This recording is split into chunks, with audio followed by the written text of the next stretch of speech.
Okay, welcome to Council Committee of the Whole. It is Tuesday, May 26th at 5 p.m., 5:01 p.m. Tony, would you call the roll? Okay, Tony Hood is here. Gail Larson. Joe. Here. Jessica. I'm here. All right. And we have April, Tiffany, Rashawn, and Josie, and Chief. And here's Eddie. All right, Eddie's not really here. So we have a lot on the agenda today. We're probably gonna go for a few hours here. So just so you know, people that are listening, first up is finance, then we'll have for 45 minutes then housing and building, 45 minutes planning and development, 30 minutes, let's see about that. Public safety and health, 30 minutes. And then we end up with administrative services, open, I hope not really open-ended, but and then maybe see if there's any other council business. So pinch hitting. Council President, so yes. Public safety is going.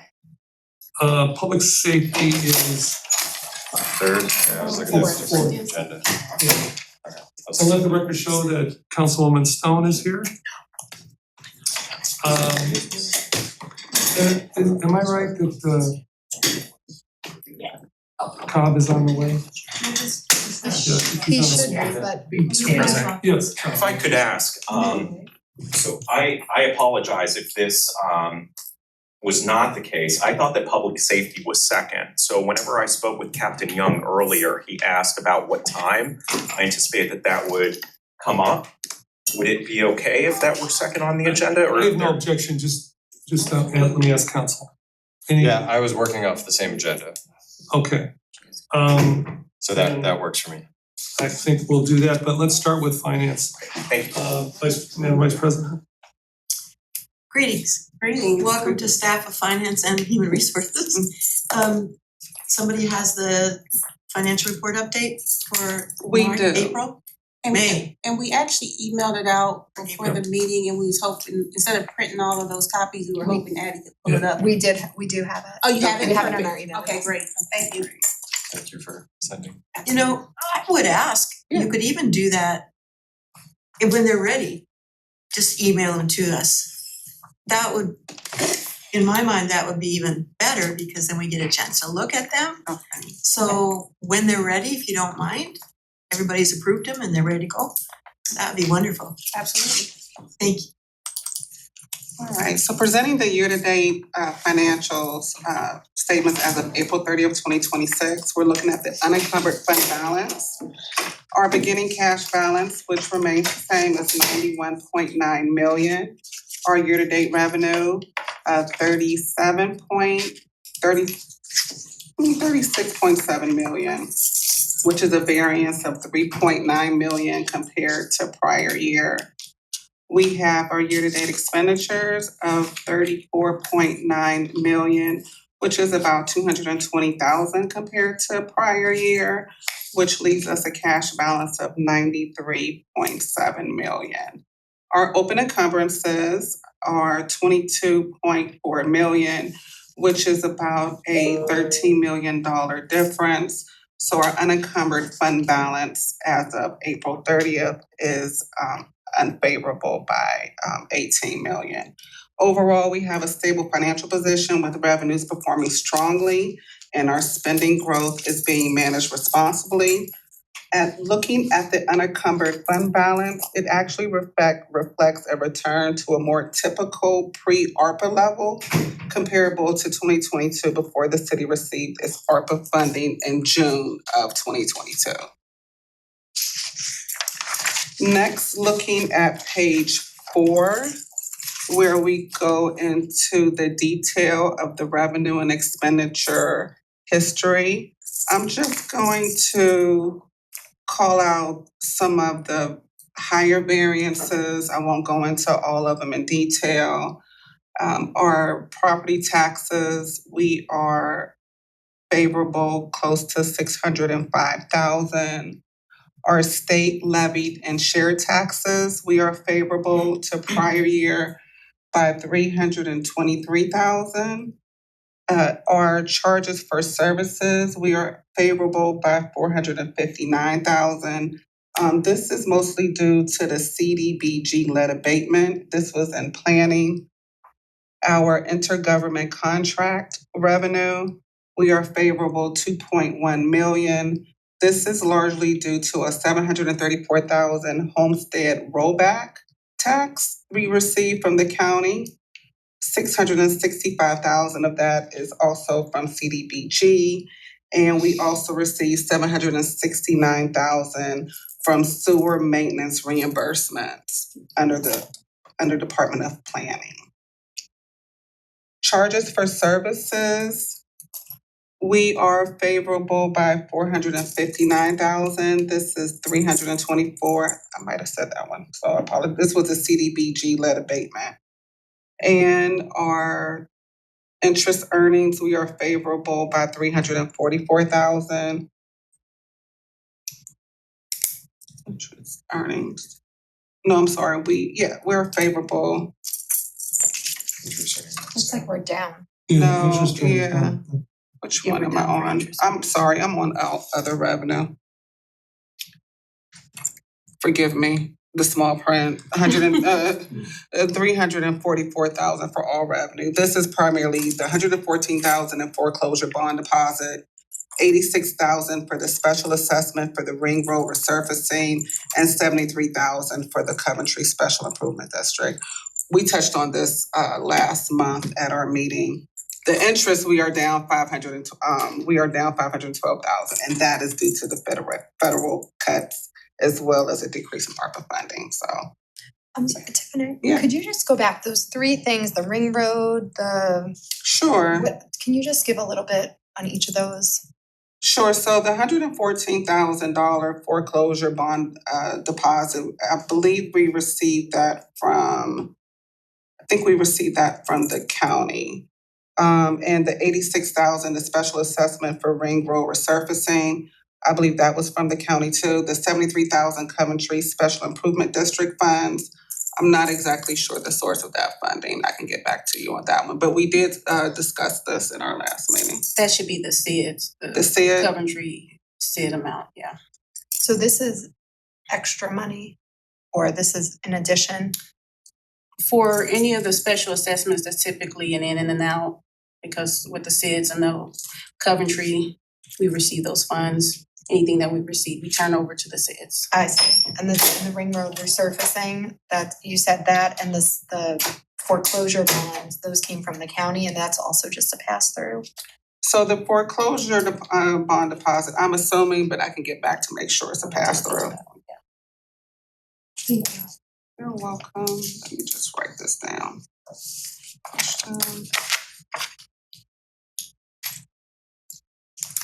Okay, looking at our expenses, Before we move on, sure. for property taxes, looks like an increase of about 600,000 over last year. Do we know in terms of late payments, or if we're seeing higher default rates on property taxes this year compared to years past? Higher default rates. Yeah, or higher late rates, people unable to pay their property taxes. I've heard countywide that that's been an issue, that the rates of people unable to pay the higher levels are more this year than in years past. So we would have to do an analysis on that, reach out to the county and get that report. Okay. They typically don't send that with the settlements, but we can request that and take. Okay. All right, moving on to our expenses. Looking at our personal services, we have a variance of 1.7 million. This is labor-related expenditures. 522,000 is public works. Again, this is the local age-60 pay increase. 224,000 is fire department. This is added staff. 132,000 is community relations, and it's also added staff. Other than personal services increased by $795,000. $594,000 of that is from Top of the Hill. $164,000 is our liability insurance, and $112,000 are our election expenses that we were billed for this year. Election expenses are the average paid ad, where you have to put it in the newspaper. No, so those are billed by the county, so whatever our portion of holding our elections.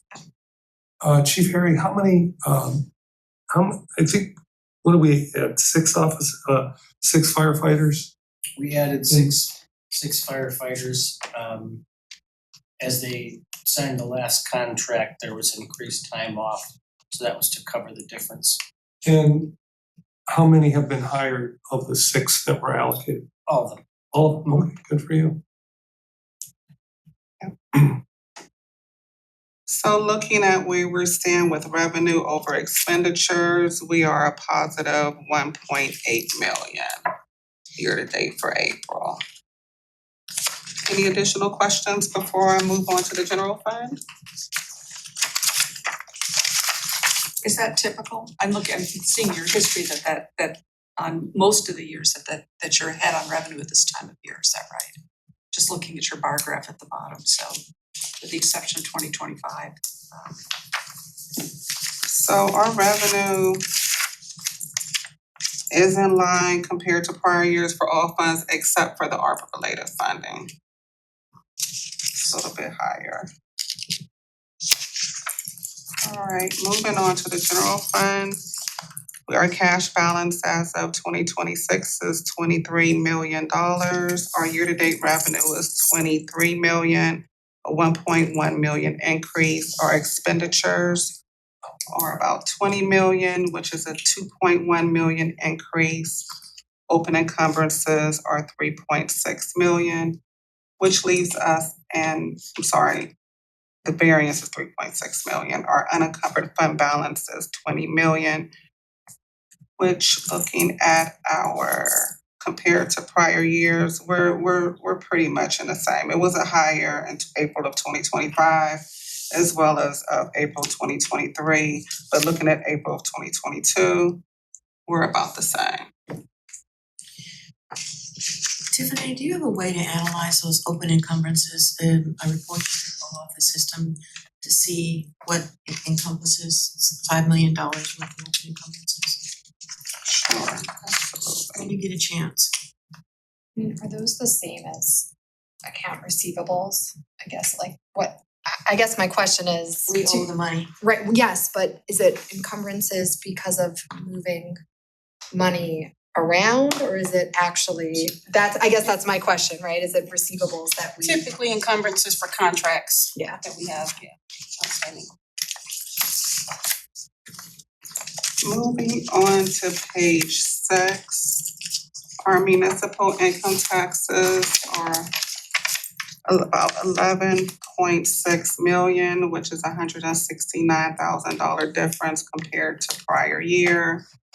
Our shared levy taxes are $967,000, which is a $310,000 difference compared to prior year. This is primarily due to the 225 adult cannabis use tax that was what we didn't receive in prior year. Also looking at our interest earnings, again, we're at 1 million compared to prior year, we're down 514,000. The same as all funds, the Fed rate, as well as a decrease in ARPA funds. And our intergovernment contracts are at our variance is 619,000. We're at 752,000 this year. And that is also due to the same as it was for all funds, the 700. That would be the Homestead rollback, the 734 Homestead rollback. Overall, if you just look at our general revenue compared to the prior years, we are up again We are up 1.1 million. So can I, what's the 27,000 in other local taxes? On the fourth line down, The 27, 597, yeah. I'll have to do more research on that one. Because the variance was so small, I didn't prepare for that for this meeting, but I'll go ahead and I'm make only sure. asking because we had $61 in 2022 and nothing And then, since, so yeah. It may, it's a little bit of a windfall. I wonder what it is. Mhm. it may be a matter of something being classified differently or being reclassified from where it was last year, so we'll look at it and let you know.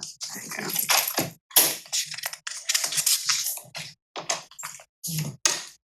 Looking at our personal services under expenditures, it is the same thing as we had for all funds, again, labor-related expenditures, public works, fire department, as well as community relations. Our other than personal services of 6.2 million, which is a variance of 1.2 million compared to prior year. This is also the same as all funds, the 594,000 of top of the hill, the liability insurance and the election expenses. And looking at our capital, which is 193,000 more compared to prior year in the general fund. 92,000 of that is laptops, and 52,000 is replacement mobile data terminals for police cruisers. This is pretty much the same as it was in March of 2026 that we reported. And our revenue over expenditures is 2.9 million. So just looking at the bar graph, we're pretty much moving, we're in line to where we were at for prior year, and as a matter of fact, with an increase in revenue. So personal services Mm-hmm, is up about 700,000, or let me look again. mm-hmm, 7, yeah. Yep. So could we extrapolate out from that we'll be about $1.5 million over last year by the end of the year? That's if we don't do any hiring.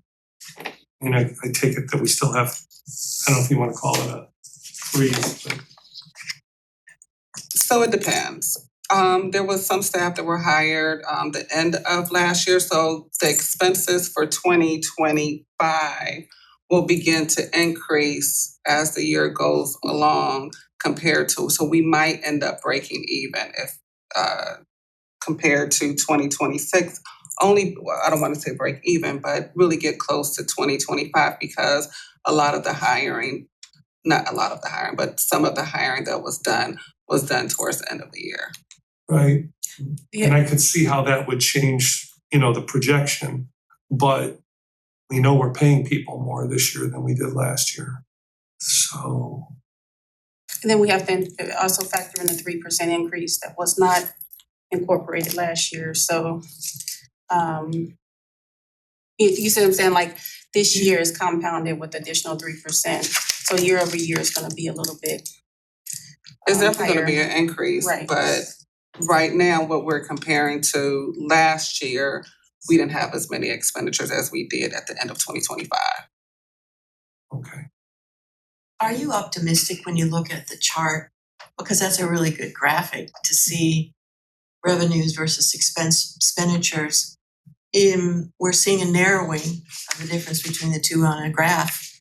And we're also, when you look at the numbers, it's also a narrowing of the difference between the two. So do you think June will be a point at which you could give us a projection as to we're gonna be looking good for budget season? Or I don't wanna ask more than we have data on, but there's some trending happening there, and with a word of caution to all of us, right?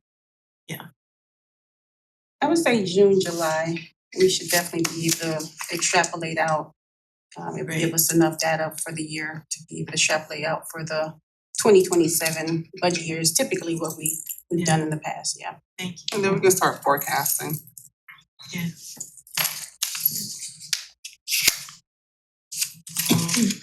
All right, that is all that I have. The last page is just the fund balance report for all funds. And it just lists the beginning balance of all funds, revenue, expenditures, encumbrances, as well as our year-to-date ending unencumbered balance as of April of 2026. I only saw one negative account, although it's small, so forgive me if I missed one. Down at the bottom, it looks like it's the flexible spending account, which I presume that the money will be coming in from the employees Just timing. during the year. It's timing issue. Mhm. So everything else is in the positive, so congratulations. It was two, just for clarity, it was two accounts that were negative.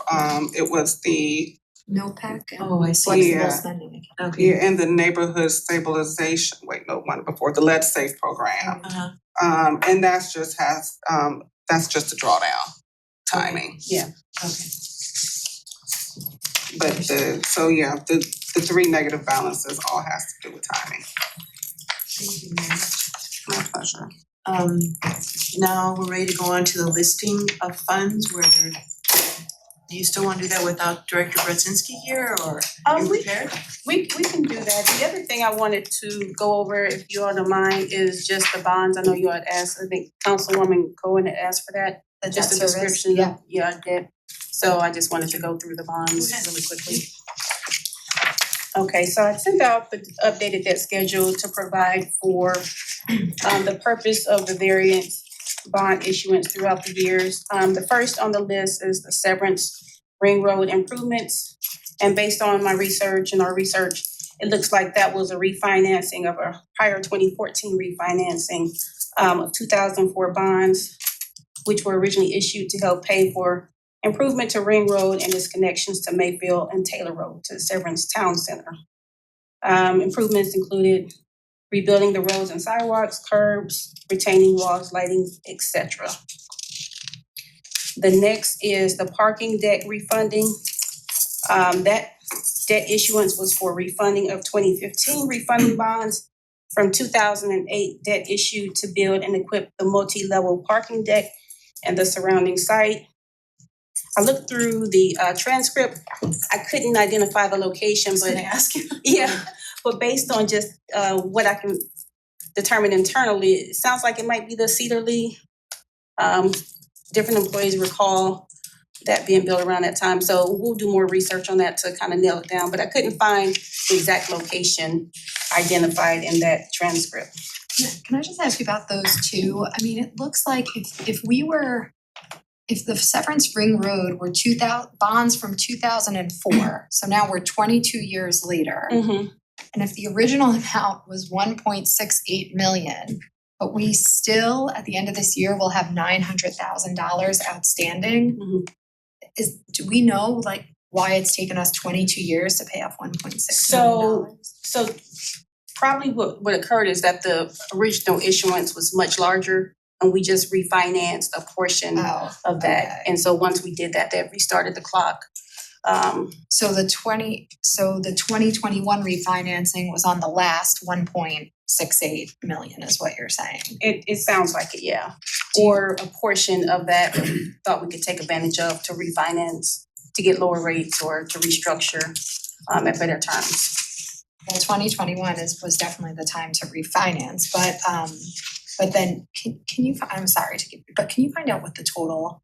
I'm just really, I can't believe we're paying off bonds from 22 years ago. Waste of money. Right, and the road is a disaster, right? Well, it's been recently repaired, but. Right, well now, yes, to the administration's credit, but Yeah, I mean, but you know, we're still paying. It has been a disaster for 98% of that time. Yes, okay, Yeah. okay, thank you. And then the same, you would say the same is for the 2008 debt on the parking garage in 2015, we refinanced the 3 million that we see there as like the original amount is what you're saying. Mm-hmm. Yes. Okay. And you want us to find out about that as well, find out the original? It would, yeah, I mean, I Okay. just, Would Director Brodzinski and staff be looking at this to see if there's any opportunities for us to do any refinancing, or is that not a good time in the interest rate market for that? mean, we're probably, the interest rates right now are much higher than they were in 2021 So and it's not a good 22. idea. Yeah, so at the top of the year, I posed that question to one of our debt consultants, and the answer was, we're pretty locked in at low rates, so it wouldn't make sense unless we drop a percent, that would kind of absorb some of the Alright, debt financing costs, so, so somebody's watching it for us. yeah. The only other question is, what's not here are the interest rates. And I mean, at some point, like this debt is so old. I mean, the question is, we do have a rainy day fund, we have the general fund. I know we're still waiting on how much we need in there as, a baseline, but I mean, maybe it's a conversation for, this year of like, do we just wanna retire some of this debt to avoid the interest payments? I even if it's 2.5%, if we have money sitting. Yeah, if we're, I now have to look, but I believe we may be receiving more interest, so we'll have to look at all Right, that's that. right, so that's what, I mean, just to understand what the Yeah. position But is. if that's the case, then Yeah, we would that's just, an easy decision. right. But you don't really know what the case is. That's- So then, let's see, Top of Hill refunding, this was debt issued to help pay for buying part of the Top of Hill project site and redeveloping it. Improvements include, of course, apartments, retail, public parking, gathering and green spaces, sidewalks, et cetera, to support the project. We had some various purpose rebonds from 2021. This debt was issued to reconstruct and resurface and improve city streets, rebuild Monticello and Taylor Road. We purchased some motorized equipment, vehicles, and equipment for public works, both the sewer and forestry divisions, and we purchased some mobile radios for the police department. I just wanna state that I don't understand why we were issuing debt for that in 2021. I mean, we're talking about $1 million, why wouldn't we just, unless it's 0%, I don't understand why we wouldn't just pay for that. Maybe it was. Maybe it was. I mean, I guess I would like to know, I mean, this seems like normal operational expenses. And now we're gonna be still paying on it for another 4 years. We would also have to look at the fund balance at that time. I know at one point it was a little lower, much lower than what it is now, so maybe that was. I think the interest rates are the key to the Yeah. story. Yeah. Let's see, the vehicle, 2018 vehicle acquisitions, we acquired some vehicles and related equipment for the sewer division.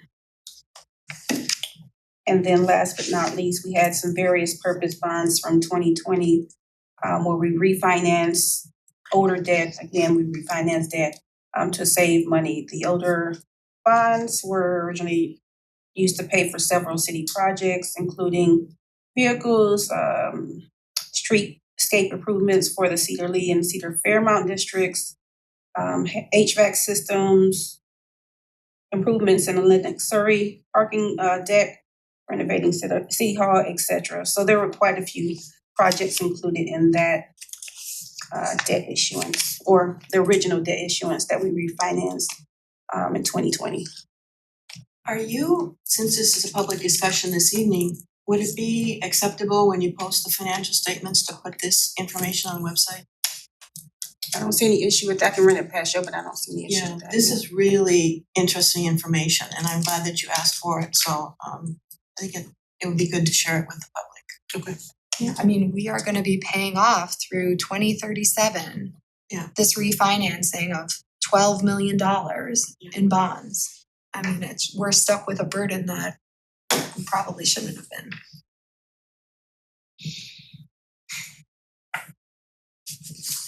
And so Thank that you. is all the bonds, so we can move on to the funds if you all would like. That was really helpful. Yep, great, I'm Appreciate glad. it, thank you. So I think at the March meeting, we left off at Fund 205, just based on me going back and looking at the Finance Committee meeting. We have about 57 funds in total. We went through 6. I don't know how you all wanna do it tonight. I can go through the next 10 or. Yeah, let's do that because then it'll give us 5 minutes for the ADP conversion, then our time is up for this particular section. Okay, You perfect. can go home. Yeah, all right. Alright, so we're starting with Fund 206, which is the Law Enforcement Fund, and that's on page 3. Got it.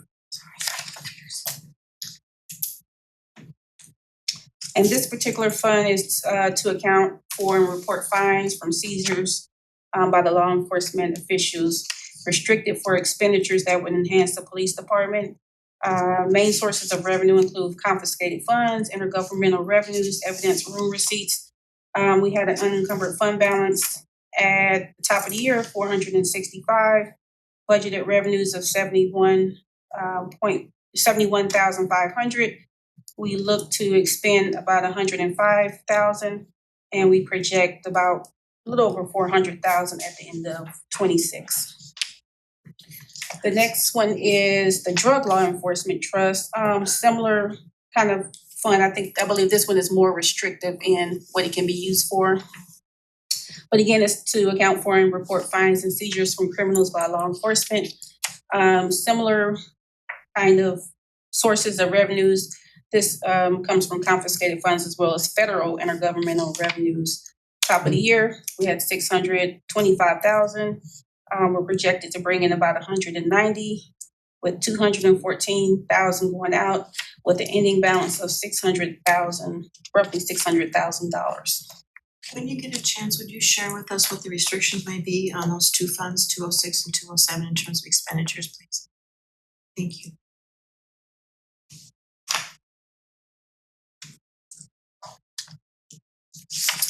Next up is the community development of the CDBG Community Development Block Grant. This is to account for and report restricted federal grant monies for expenditures as prescribed under the CDBG program. At the top of the year, we had about 571,000 in the fund. Projected to bring in $4.5 million. We're projected to expend about $4.9 million. And that would leave us about 143,000 at the end of 2026. Which is fairly typical. Once we've gotten all the budget items out, people have their money, right? Right. Ideally, that at some point we should hopefully get to zero and be able to just clear it out and start over, but yeah. The home program is the next, and that's Fund 211. Again, that's to account for restricted grants available through the county's housing consortium, restricted for the Home Investment Partnership Program.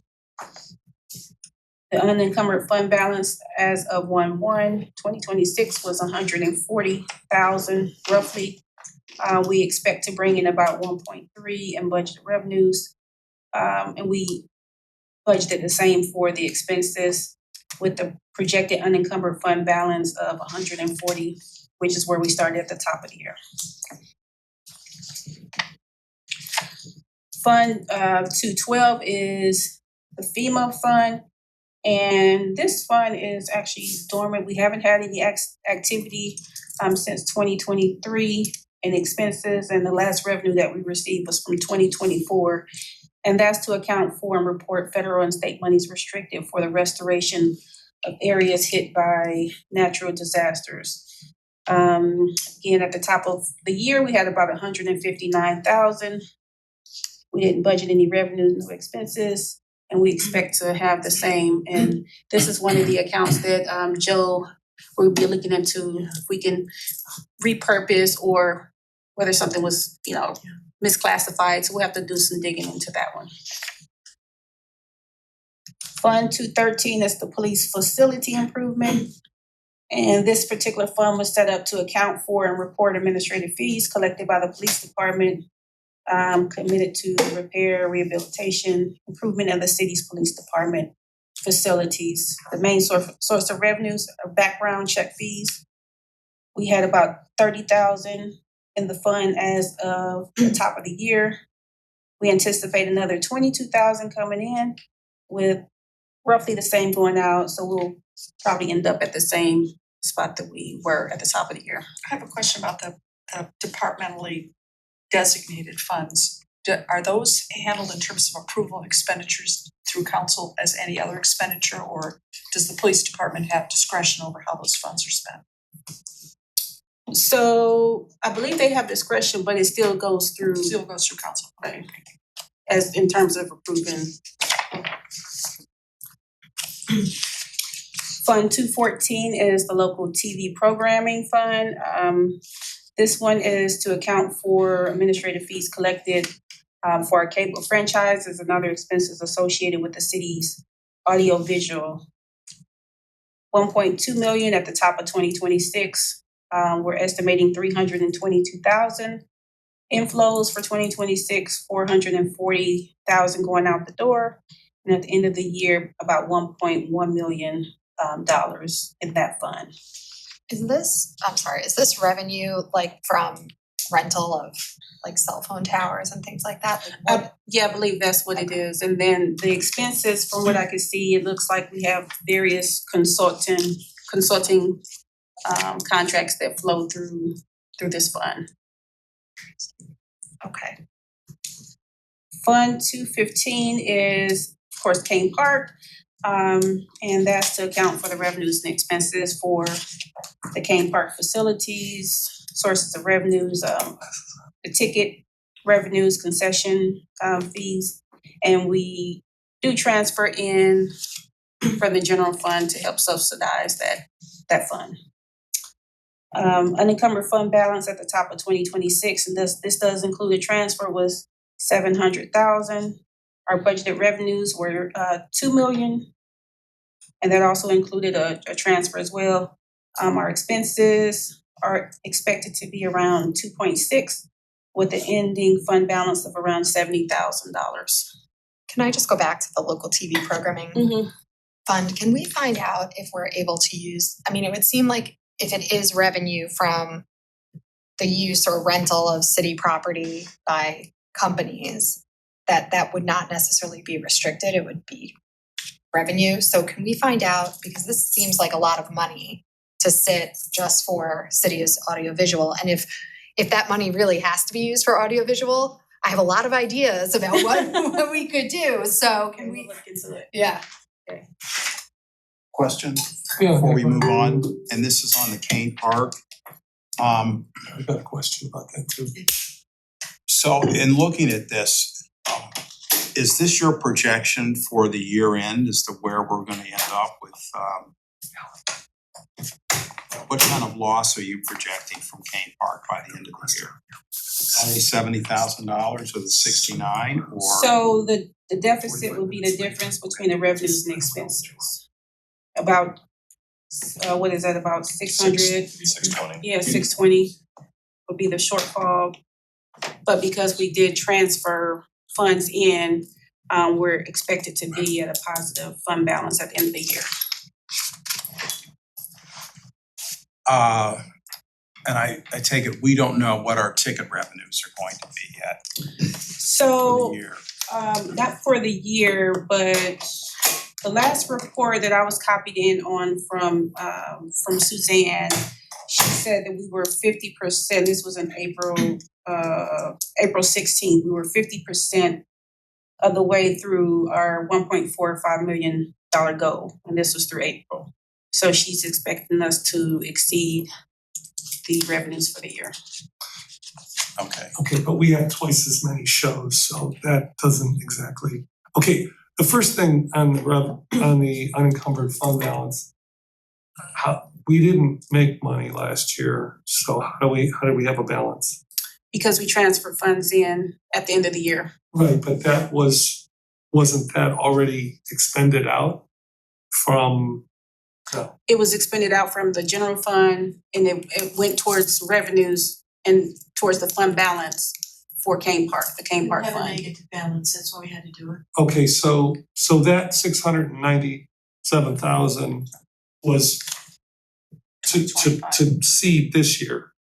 To see the deficit for last year, we had like a $250,000 deficit last Right. year, and then we had a deficit anticipated for this year. And so we seeded, we had to, clear out that deficit for last year for estimated resources certificate, and then we also had the seed to clear out the deficit for this year. So, Craig, so when we look at this, you know, at the end of the season, we'll have to take all of this into account. Because otherwise, if we don't look at this whole thing, we're not looking at Well, the the whole story. annually, there's projected revenues and expenses, so for this year, the projected deficit is what, 627,000. Yeah. So that's projected for this year regardless of the beginning and ending year balances. Yeah, but go ahead, Mayor. So I think Sean mentioned 1.4 million. That is the amount of expected revenue that would come from ticket sales. And my understanding is that we're currently at 1.1 million towards that 1.4 million. So there's 300,000 more there of sales that they were expecting. Last year, whenever we looked at this budget, we were told that that was a conservative estimate of ticket sales. But we passed the budget knowing that if we only generate that conservative amount of revenue, there would be almost a $700,000 deficit there. So we're actively trying to manage that to reduce it as much as possible. But when we reviewed and passed the budget, we were aware of that potential Conservative risk. estimate, that sounds good to me. I'm sorry? That sounds good to me, having a conservative estimate.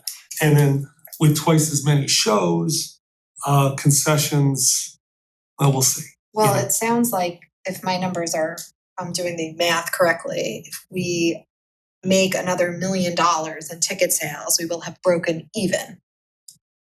Right? Because we're $300,000 less over the anticipated revenue.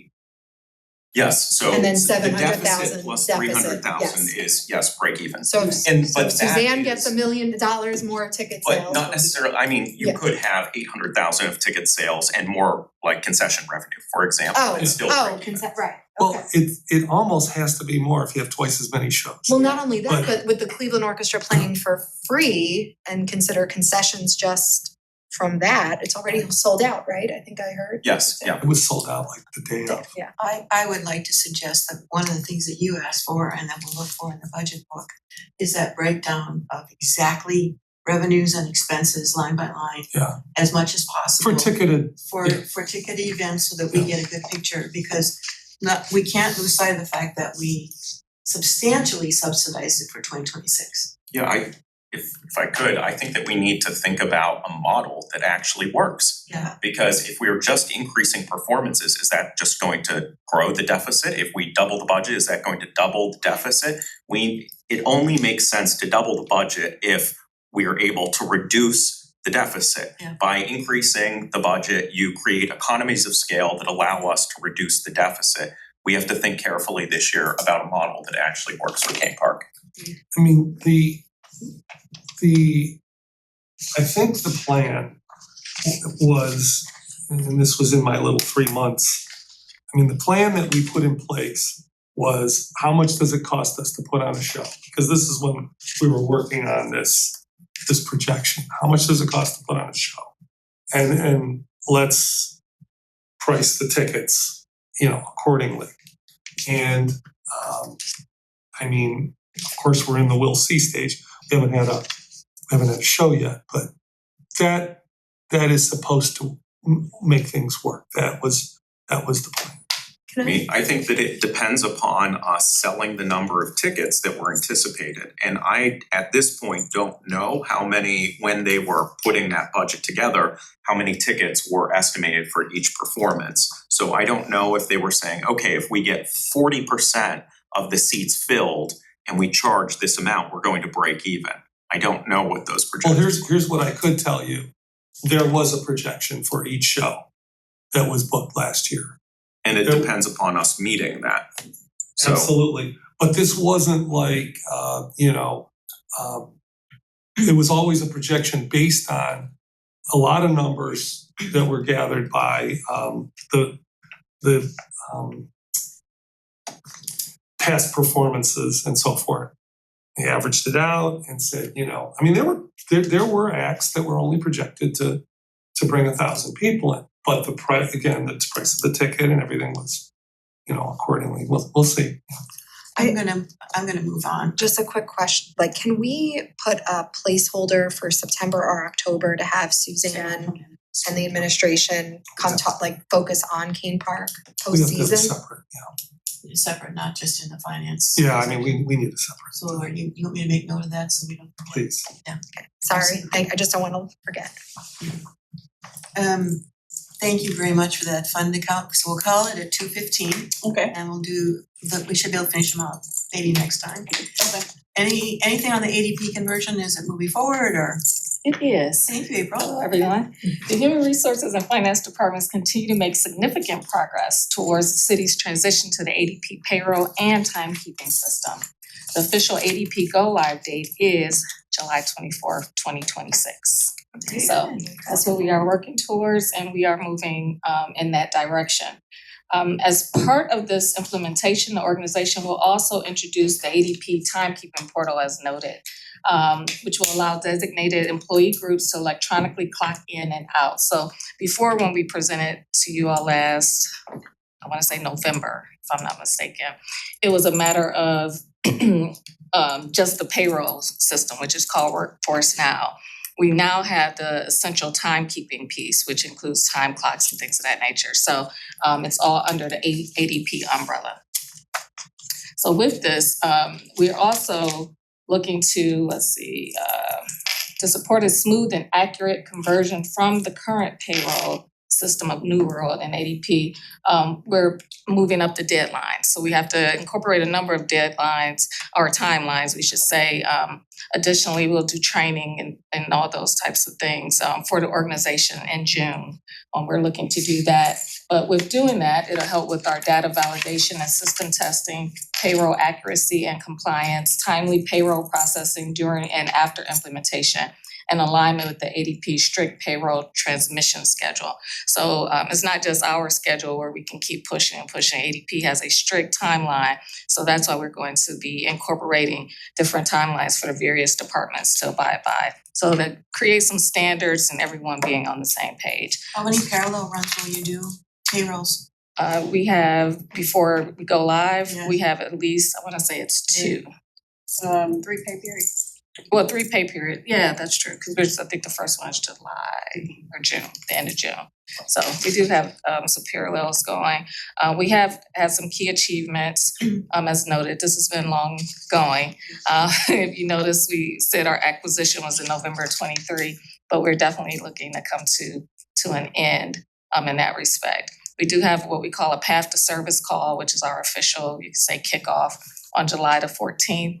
We currently meet with the team, including our various department leads, 2 to 3 times a week regarding ADP. So we are really looking and amping up our meetings so we can have a smooth transition for July 24th. Is there anything the council needs to know about this transition in terms of our payroll? Our Your salary. pittance. Well, but still, You know, you will we're absolutely on the be check run, so. be included. So yeah, usually our finance team takes care of all those types of things, but we'll definitely be sure to let you all know as part of the training environment as an end user when we get there. Not at all. We'll be sure to be all inclusive for everyone. Any questions? Cause I'm gonna move on to Yeah, let me public just, safety. and Thank we'll- you. go ahead, I'm sorry. Finance staff is, I need to say something, but you, to the finance staff? no, Oh, okay. Thank you very much for Okay. coming. Thank you. Thank you. Always so helpful. appreciate it. Okay, so we're moving public safety up to be the next topic. Is everybody okay with having planning and development after safety?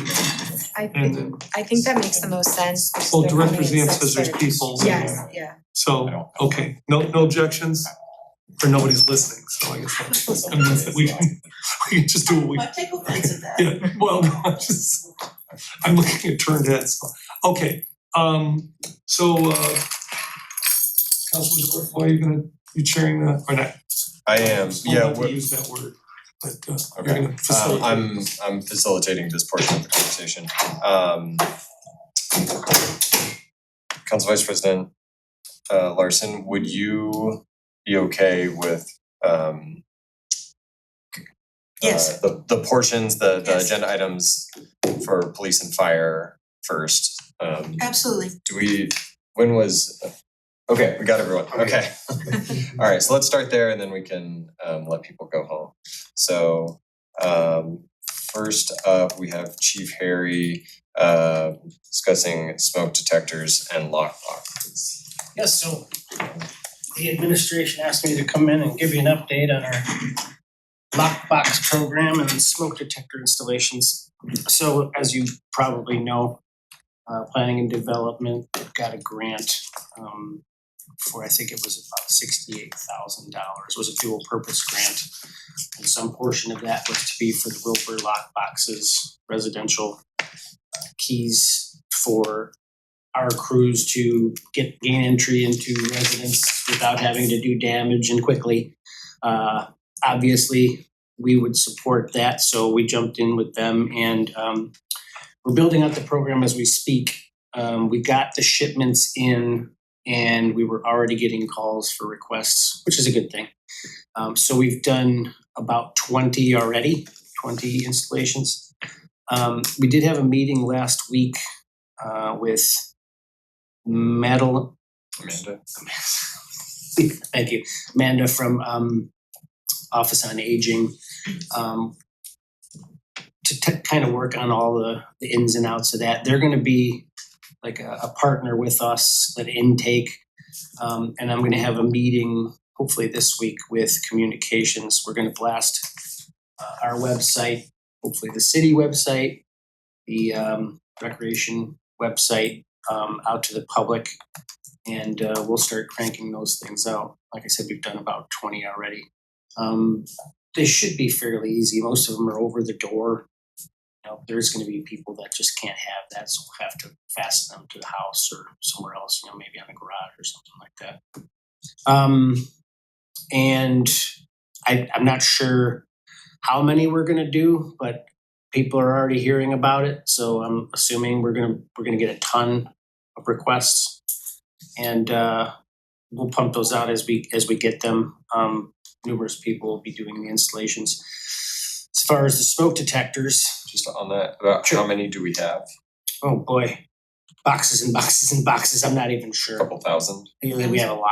I mean, we have them in boxes in the chief's office, we have them in the fire prevention office, and I think that's it, but we have tons of them. How are you gonna staff that? I'm sorry, sir. Sorry. How are you gonna staff that, chief? Do the firefighters, when they aren't on call, do that, or? So that's been a sore spot for us for a long time with the increased call volumes over the years.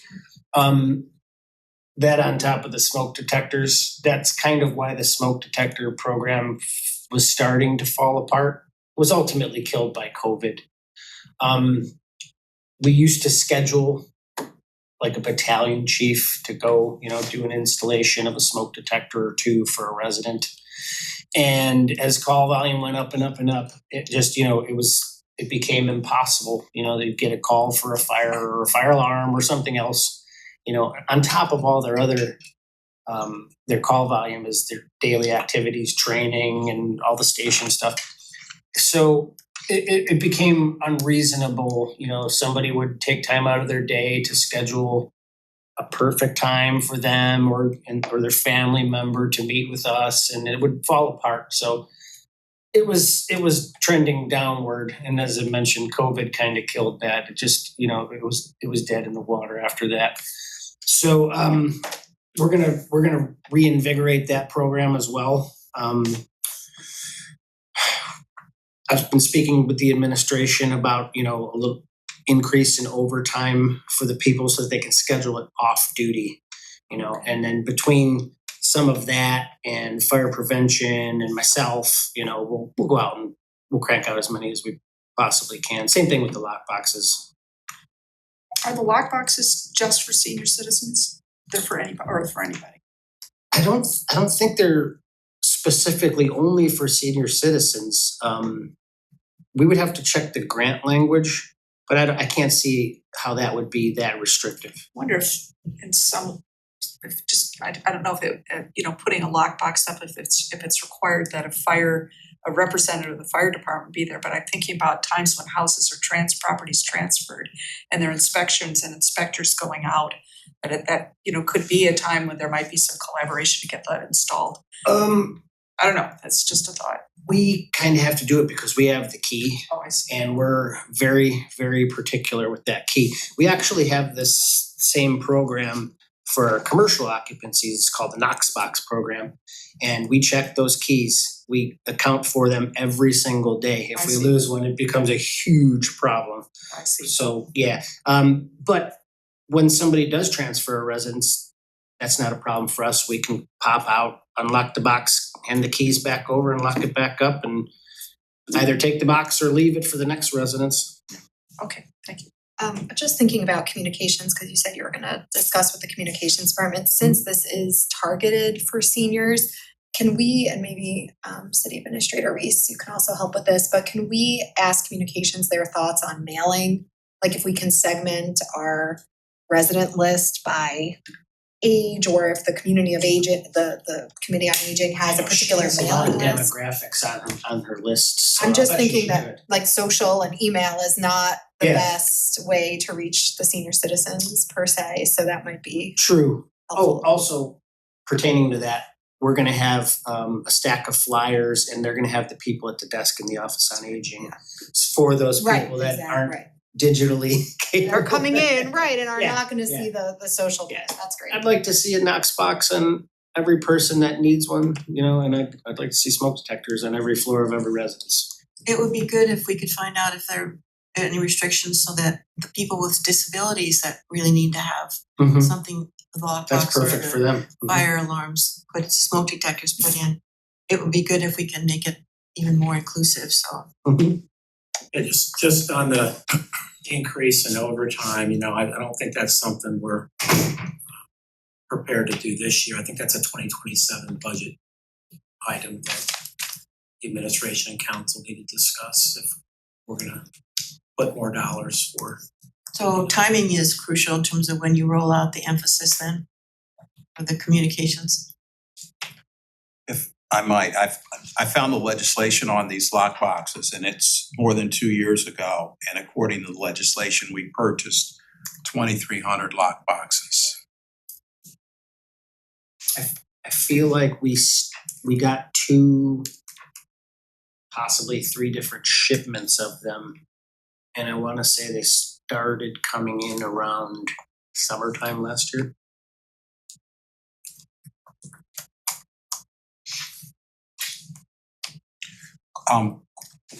What's involved in installing them? How long does that take? If it's an over-the-door lockbox, it's not a big deal. We just have to schedule a time for them to meet us there. They have to have their keys that are gonna go in the box. Maybe it's just one, maybe it's a front door and a side door, or a front door and a back door key. Those just slip over, it's like a little U-shaped bracket goes over the top of the door.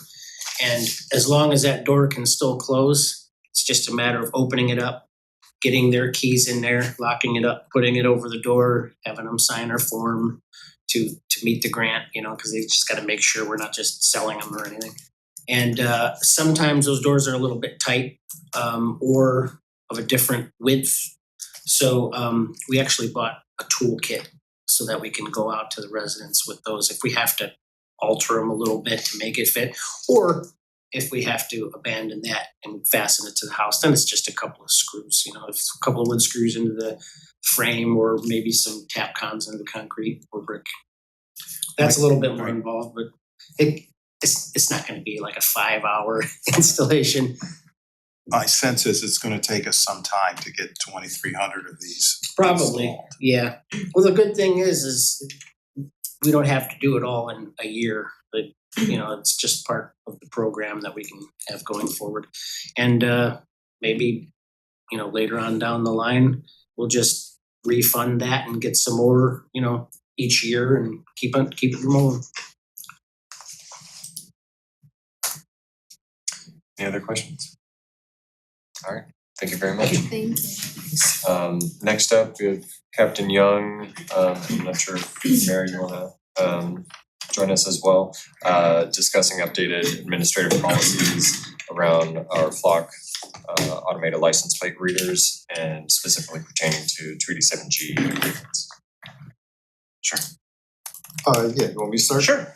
So we've had some meetings the past several months and we've heard the citizen concerns. So as administrator of the flock system for the police department, I went in and kind of I disabled all out of state access. I've limited it to our regional partners in the area. And some of the things adjustments I made is I didn't realize when we had the national lookup search and the statewide lookup search, if we just hit that button and we participated in that, it was reciprocal.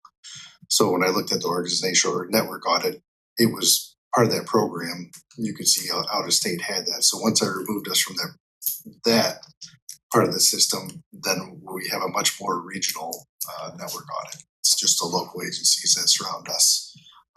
Usually where our crime travels around Cleveland area. So we've really limited who has access to our cameras. It's really regional now. There's still work to do, but that's a big step. I did that back in April.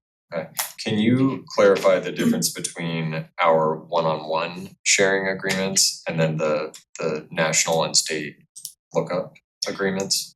So the one-on-one agreements would be, I would reach out to an agency and say, hey, can I have access to your cameras? And they would reciprocate and say, yeah, can we have access to ours? And when we initially started that program, I'm thinking missing people, sometimes they go out of state. And we've had a couple examples of that. So when I wanted the search, we'd hit nationwide. You run a plate, it comes up in the local area, and I hit look up on the bottom of the screen, and it runs it nationally. And really, the vehicle's probably only in a 3-city area. But I know in a couple cases we had missing people that were in Michigan. One was in Michigan, one was in Pennsylvania. And we're able to say, oh, okay, there they are. It's very rare that happens. So after some research, we went through and I took us out of that, and it hasn't really slowed us down any. So just having it, we know who has access to our cameras now. In removing the state and national lookup really took out a lot of some of the issues that could arise. Okay. So the state and federal lookup systems are specific to individual license plates, and you Yes. can look up an individual plate. Whereas the individual agreements, you essentially have access to their entire network. Yes. Their cameras. Yes, usually, and that doesn't include, there's other video cameras that Flock has, surveillance cameras, we don't have any of those. Usually we don't have access to the agencies. This one is very specific and it really hasn't hurt us when I do a national lookup. Because if I have a plate that's involved, like a missing person, I hit national lookup, it's gonna look like I ran the plate in Missouri when I really didn't. I just hit lookup just to see where they traveled. Okay, thanks. And then specific to Treaty 7G agreements? We'll have to do some research on that. I removed a lot of sheriff's departments in southern Ohio and mid-Ohio. It's really just regional. If we find something out, I know discussing with the mayor, we have a neighboring city that's looking at some sort of legal letter to send out to other agencies and do some research and have them agree to that. Okay. And then make sure that no one's using it for that. I did set the filter for immigration and reproductive care back in February. There's a leak, just last time I touched it, you could tell, but there's still probably, someone puts in fugitive or something, they could probably get around it. So I think working with our neighboring agencies, we could probably find a way to make it a little better. So just to clarify that, for if someone is searching for using the search terms immigration or reproductive care, they're not going to be able to access our network. Correct. Based on those search terms. Question. Can I follow up on that? Yeah. What's the recourse if they are using it for those purposes and they just put in some other purpose in their request? I'm not sure. I mean, we just remove if we find out, we can remove access. Generally, most of us locally, we're just looking for shootings, robberies, Right. missing people, thefts. It even hit skip access just locally. The majority of the time, that's what we're using it for. So we started this conversation maybe about 2 months ago, and I really appreciate Captain Young's willingness to talk through this and consider some legitimate concerns that people might have. So sort of in summary, we have severely restricted the number of departments that we share the data with. They are now almost entirely in the immediate area. We have disabled the nationwide lookup, we have disabled the statewide lookup, and we have turned off filters for immigration and reproductive rights cases. We also, as he mentioned, one of the neighboring communities, in an effort to try to suss out anyone who might have a 287G agreement. We learned that a nearby community is sending letters to departments that they share their data with. And so we're actively exploring that so that we can confirm that those departments who we're presently sharing with do not have them. And going forward, our intention is to request in writing that a department does not have 287G agreement in place, and that if they do, they'll communicate that to us. And so in the future, if someone requests access to our system, then we would seek to understand whether they have a 287G agreement. Correct. Okay. Yes. Before providing Right. access. Right. Yes. We also are also trying to look at our existing contract to see if there are areas where we might be able to strengthen protections. And so we don't have an update on that at this point, but for council's awareness, we're actively working on it. Okay. Questions? I do have a question. I'm trying to understand what you, Captain Young, see when an agency reaches out, because I saw the demonstration of software. Mhm. But what is that accessing agency seeing on their screen? Do they have a form they fill out that gets sent to you in terms of like having a 287G agreement or anything like that? Or do you end up having to determine if they have a 287G agreement? So they have access now, like I have access to surrounding agencies. When I say access, I might, Sunday we had a crime. I'll do a geographical area. We had a developed suspect car, ran it, saw it was in a neighboring city, a few cities over, ended up finding that car and arresting 2 people, finding a stolen gun, and that within 2 hours, which is kind of, it's much easier if I don't have to ask that agency, hey, can I have access, we're looking for this car. Understood. So it's yeah. more of a really regional area between, from us to Westlake, Avon Lake, out west and then out east, out towards Painesville, the cities that have flock cameras, all the local cities. Because it's kind of speed is where it's at now, and it's almost like having a real time crime center. Yeah. That's less intrusive because it's actually just gathering. It's a red car went through or a gray car without a license plate, and when it's gathering a license plate, it's not gathering anybody's personal information. It's just gathering a picture, and it's organizing it by it's a sedan or a truck, and easier to search with license plate. But it's not. I don't know who's driving that truck. I don't know who's driving that car. It's just basically a video camera that captures images and then organizes it. You probably have familiarity by now as to which cities are cooperating with the federal agencies and which are not, right? Some, that's why I limited really locally, and we still have work to do and to better filter out. And now I look at the network audit quite frequently now to double check. And that's something before that used to be, I mean, we're talking a big data set, almost impossible to go through. And now it's a much smaller data set. It's kind of easier to watch or look. And if I could, just to reiterate, we disabled the immigration search and the reproductive rights search. And then as Captain Young said, these are not pictures of passengers. These are exclusively of the license plates. Yeah, and I just wanted I appreciate you both emphasizing that, because I think we've heard at public comment and also in emails, a lot of misconceptions about what an ALPR is actually capturing. And all it is the car and the license plate. And I think that that's a lot different. And you had mentioned before, but maybe I'll just reiterate that Flock does make different types of surveillance cameras, but our contract and what we use are only the automatic license plate readers. So Yes. right. Yes. So I don't think you can say that often enough. I was just gonna, should we say it should again? repeat it as well. Right. It's just when we respond, it is simply reading the license Well, plates. I think when you report out on Monday, just, encore. Sure, Yeah. another opportunity. Yeah. Alright, anything else? I just wanna thank you both for going through this process. I think it speaks to really meaningful improvements to protecting people's civil liberties while also being able to use this tool for its legitimate crime fighting purposes, so thank you. Yeah, there's still more work to do, but just, we'll do it. Yeah, that's great. Again, appreciate Captain Young's willingness to have this conversation and work through this and think about how we might be able to set the system up to best meet our needs, so. Appreciate it. Alright. Thanks. Really glad you found those perpetrators Yeah. from the weekend. I am too, to my neighborhood. Thanks, Captain. Thank you.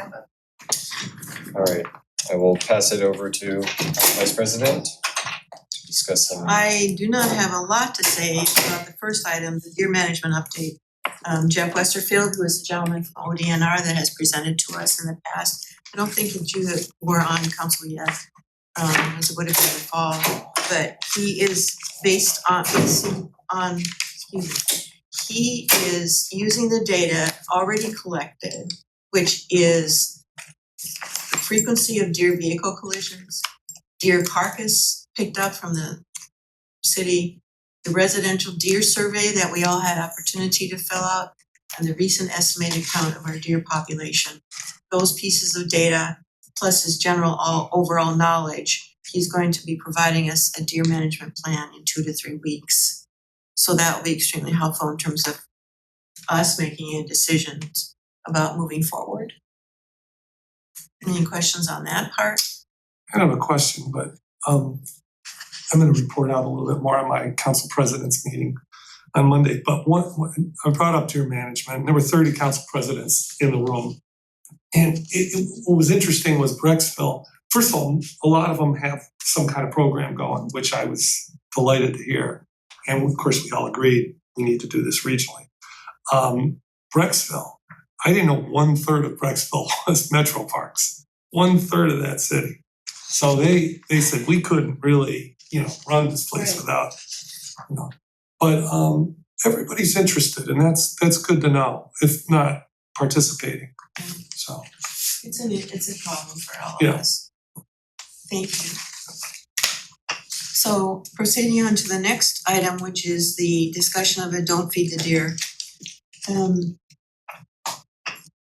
I sent you some information regarding how I would recommend we do a public service campaign, because for the gardeners in my neighborhood and those throughout the city that raise vegetables, feed their families, that have people in the back of or on either side that are feeding the deer,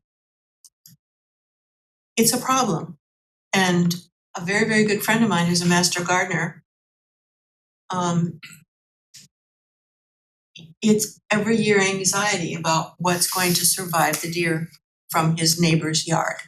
And in my heart, I know that if we start to let people know that this is not a good plan for feeding Bambi. This is not a plan for feeding Bambi. This is you are attracting animals to your property, including other rodents and those kinds of activities that are hurting your neighbor. And that's how I would approach it. And so I would ask for help from comms, because I know Jessica can help us put out a campaign.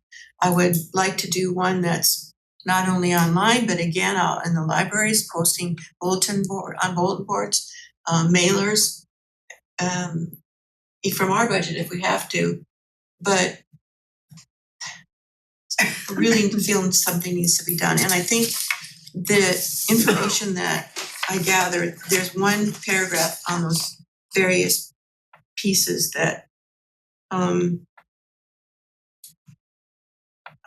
I think I just want to read this because this hits home for myself and for those people that are really trying to do something with their properties other than just landscape them. This is from an organization that let's see, this particular one is the Institute for Environmental Research. And the paragraph reads, deer are naturally adapted to forage for a variety of plants and vegetation. When humans provide food, deer can become dependent on these unnatural sources, which may lead to nutritional deficiencies and digestive problems, sometimes even fatal. Artificial feeding also reduces their ability to forage effectively and alters their natural movement patterns, causing them to congregate unnaturally in certain neighborhoods. I would hope that the people that are feeding the deer will understand that they are contributing to a situation that's not healthy for those four-legged creatures, sometimes three-legged. But that's what I would like to ask permission from council for, is to work on this campaign and to get it out as soon as possible with Jessica Shantz's help. Well, let's let the committee talk first. So in addition to feeding, just or the document you had, does ODNR have anything that maybe we could just recycle, things that they've used? I would be interested in not only deer feeding information, but just broader like points of interest and information. I know I've seen things around if a doe is laying in the back of your yard, like don't disturb it, and some behavioral issues around when young will be born, and just sort of like tips around that. So I think an even broader campaign, inclusive of feeding, but incorporating other aspects as well.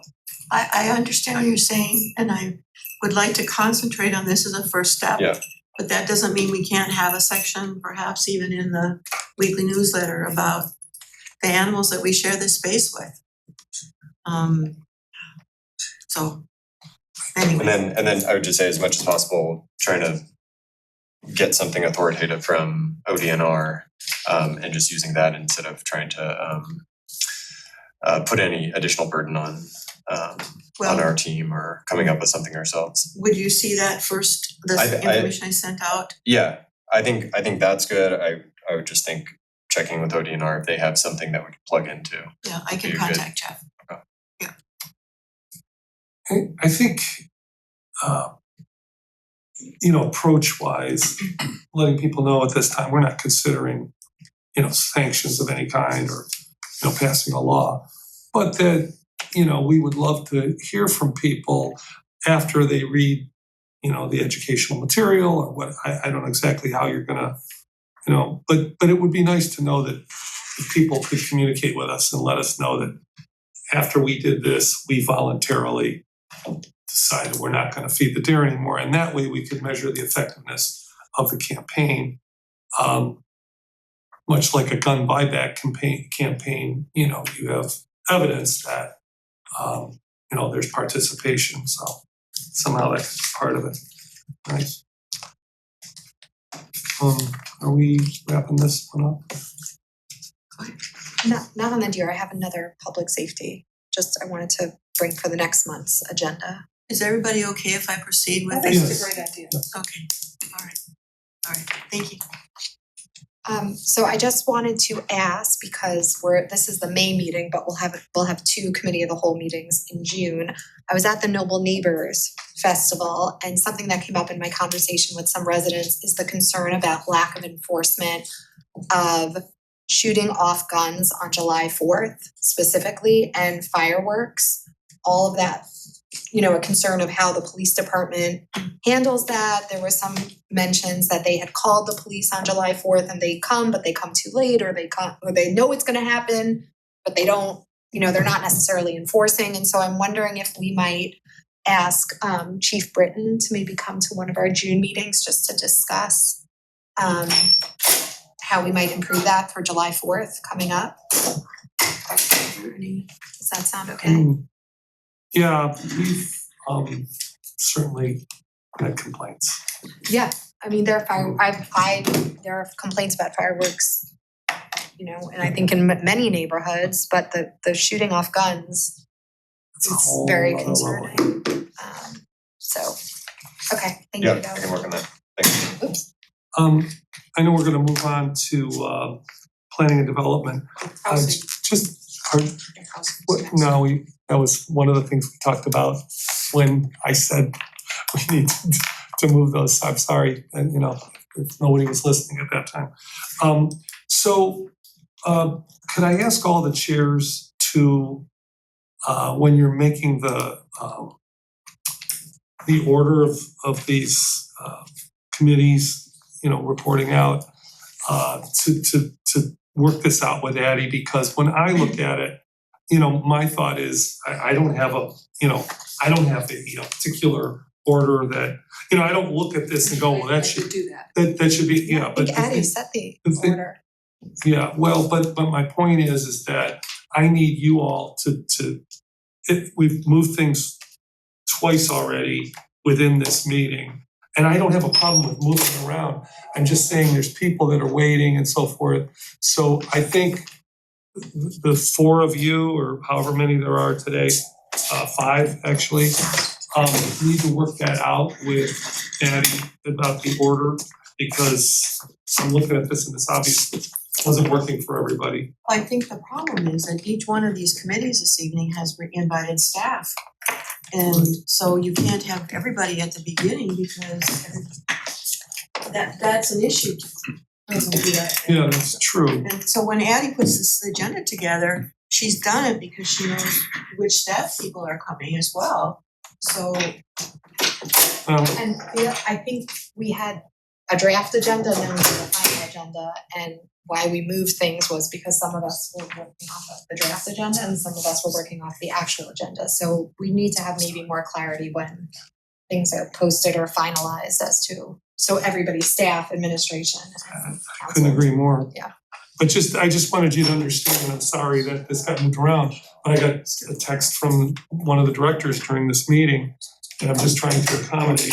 So, I just want you to know when I look at this, I don't have a thought about, because you guys have talked about it and I haven't been in that conversation. Councilwoman Cohen, why don't you get started? I think we have lost Ishmael. He tried. Yeah, could you, are you able to get in touch with him, just ask him to try again? I mean, we'll get started, and then we'll. I have it on my cell phone. Okay, so this might take less time, but what we wanted to do is we had some questions from residents regarding the different infill housing efforts that we have across the city. We have different parts of the city also have different programs and different efforts happening. So we asked Start Right with Pastor Jimmy Hicks is here, and you guys can come up. We tried to make some room. We have Lee Chillicote and Seth Task from Future Heights, and somebody else that I don't know, but we'll have him introduce himself. And Matt Weimer also, I think, on Future Heights part. And then we have Ishmael Martin from YRM, who's going to be joining shortly. So the idea here is just to get quick kind of broad overview of what's happening, the opportunity. We'll have some time for council to ask questions, and then we have like 2 other quick updates from planning just to share with council. So anybody have a burning desire to go first? Okay, Future Heights. Well, thank you for having us. I'm Lee Chilcote with Future Heights. I'm just going to talk broadly about our housing program, and then these guys might want to chime in, and then turn it over to Seth, who's going to talk about the infill housing. So just a couple things. This is not on the agenda, but just so you know what we're doing with our housing program. We purchased 2 homes from the city about 6-9 months ago, and we're rehabbing those homes currently. One's almost done, the other one's just about to start. We went through the city's lead abatement program for that house. So those are coming along nicely. We'd love to give folks a tour once they're done and have you come out and check them out. That's what we're using our ARPA funding to do, and it's turning out great. We also got a grant from the Cleveland Foundation to do a home repair matching grant program. So what that is residents homeowners, owner occupants who meet certain income guidelines can apply for up to $3,000 in matching grant within a prescribed area. So it's the area excuse me, Cedar Lee and Kane Park neighborhoods around where we're rehabbing houses and building new infill housing. The idea is that those funds can be used for exterior improvements that improve the neighborhood. And that some of the benefits of what we're doing accrue to the residents of the neighborhood. And from there, do you guys wanna add anything? Just on that point, Yeah. is there a limit in terms of total funds or number? There is. Yeah, right now we have $25,000 to give away. Okay. To grants. And we are hopefully working with the city of Cleveland Heights to get some more funds to match that. So I'm sorry, the 25,000 is from the Cleveland Foundation. So I think it was $3,000, up to $3,000 per homeowner, so that's like 8. 8 or 10 grants, right? And was the locations, I'm thrilled that the Cleveland Foundation has granted anything to Cleveland Heights, that's Right. amazing. But were these neighborhoods, the stipulation was that it's connected to like the Future Heights development, right? Like Correct. the infill housing and the rehab, so it wasn't like pick a spot and in the city and. Exactly. I think that was some of the questions that we got around the program and we Sure. wanted to make sure that we clarify for residents. Okay, Do you guys wanna add anything? Okay, hi, how are you? new houses, Hi, infill new housing. houses, hi to the new council people. Very exciting, we have, so as you may recall, we're in the process of putting together several designs for the city. We went through an arduous community outreach program. We met with several community players. We did a big meeting at the library. We put a survey out there. Have you guys seen the survey, by the way? I think I took the survey. Did you take the Yeah. survey? Yeah. Very helpful, I have to tell you. It really has sort of been the driver for some of our designs, what people are asking for. And in that survey, it asks, are you a resident? Or would you be considering buying a house? Those types of things too. So very, very relevant. What kind of turnout did you get? Where are we at now? We still ask for more, 200 For the survey? almost I 300. think it was about a couple hundred people, wasn't it? It was over 200. It was. And then what kind of turnout did you get at the library? Oh God, that was well, you were there. It was what do you have? There was a full room. 60, Yeah, that's 50 right, to yeah. 60. I forgot. What It So it was, yeah. was like 50 to 60 people. I thought it was pretty good. Yeah. We had some great feedback. I mean, I had meetings with people who were there after the fact too, and that's all gone very well. We have 2 designs at ABR right now. In fact, our final meeting is Thursday. So once right? Shaking our head. Once Thursday comes and goes, we should have 2 designs through ABR. And the way ABR is handling those is if somebody picks one of those 2 designs, we do not have to go through ABR again for that design. So which part of the reason why we are doing it this way is we want once we ramp up and we get to a place, then we can just pump out houses as long as people are buying them. So the other thing that we've done, and I'll tell you about the houses in a second, the other thing that we've done is we have, and I've seen the emails, because I have to go through Future Heights to buy the land, and then I buy the land from Future Heights. That's sort of how that works. So we've submitted to take down the first 2 lots, both on DeSoto. One of which is gonna be our model. We're gonna build a model, as I had told you we were gonna do. We're gonna build a model so people can actually walk through a house and see and feel what they look like. I picked what I consider to be the worst of my 45 lots to put the model on. And when I say worst, I mean not locationally. I mean it's 37 feet. Oh, little. Yeah, so but I'm building what I think is gonna be a real great new addition to the city of Cleveland Heights, and that is a ranch. Thank you. So we're building a 2-bedroom, 2-bath, 1,060 square foot ranch, provided it goes through BZA. Now, that's the next step. As soon as we get approved from ABR, we have to go to BZA. I spoke to Xavier today, and 1, 2, 3, 4, 5. I think that we have. Do you want me to wait? No, Keep go going. ahead. I think we have no less than 5 zoning code variances in building this house. This is something that I would ask council to consider. I know you guys are working on a housing study. I actually was interviewed by the company that did the housing study. I'll just tell you what most of those are. So one is, if you build a new house in Cleveland Heights, it has to be a minimum lot size of 7,500 square feet. That takes almost every vacant lot out of new construction without going to BZA. Right, because it's non-conforming. Because it's not conforming. Number 2, you can't build a new house in Cleveland Heights that's less than 1,500 square feet. But I'm being asked to build affordable housing or housing that's not, $500,000. Can't do that for, under, over 1,500 square feet. Well, you can, but it's a matter of the quality of what you're getting. So I want to make sure that we can build, a good product. And plus the fact some people don't want, like in the surveys, there were a lot of people, they don't need 3 bedrooms or 4 bedrooms. Well, what are you gonna do with a 1,500 square foot 2-bedroom house? You don't need it, right? So under 1,500 square, I would ask you just eliminate that entirely, that minimum square footage, or at least lower it to something like 800, 900 square feet. One is a side lot variance because I have 37 feet and I still have to put a driveway in. So the left side is gonna be, have a side variance, a side lot, you can build on 3 feet. It's gonna be 2 feet and something.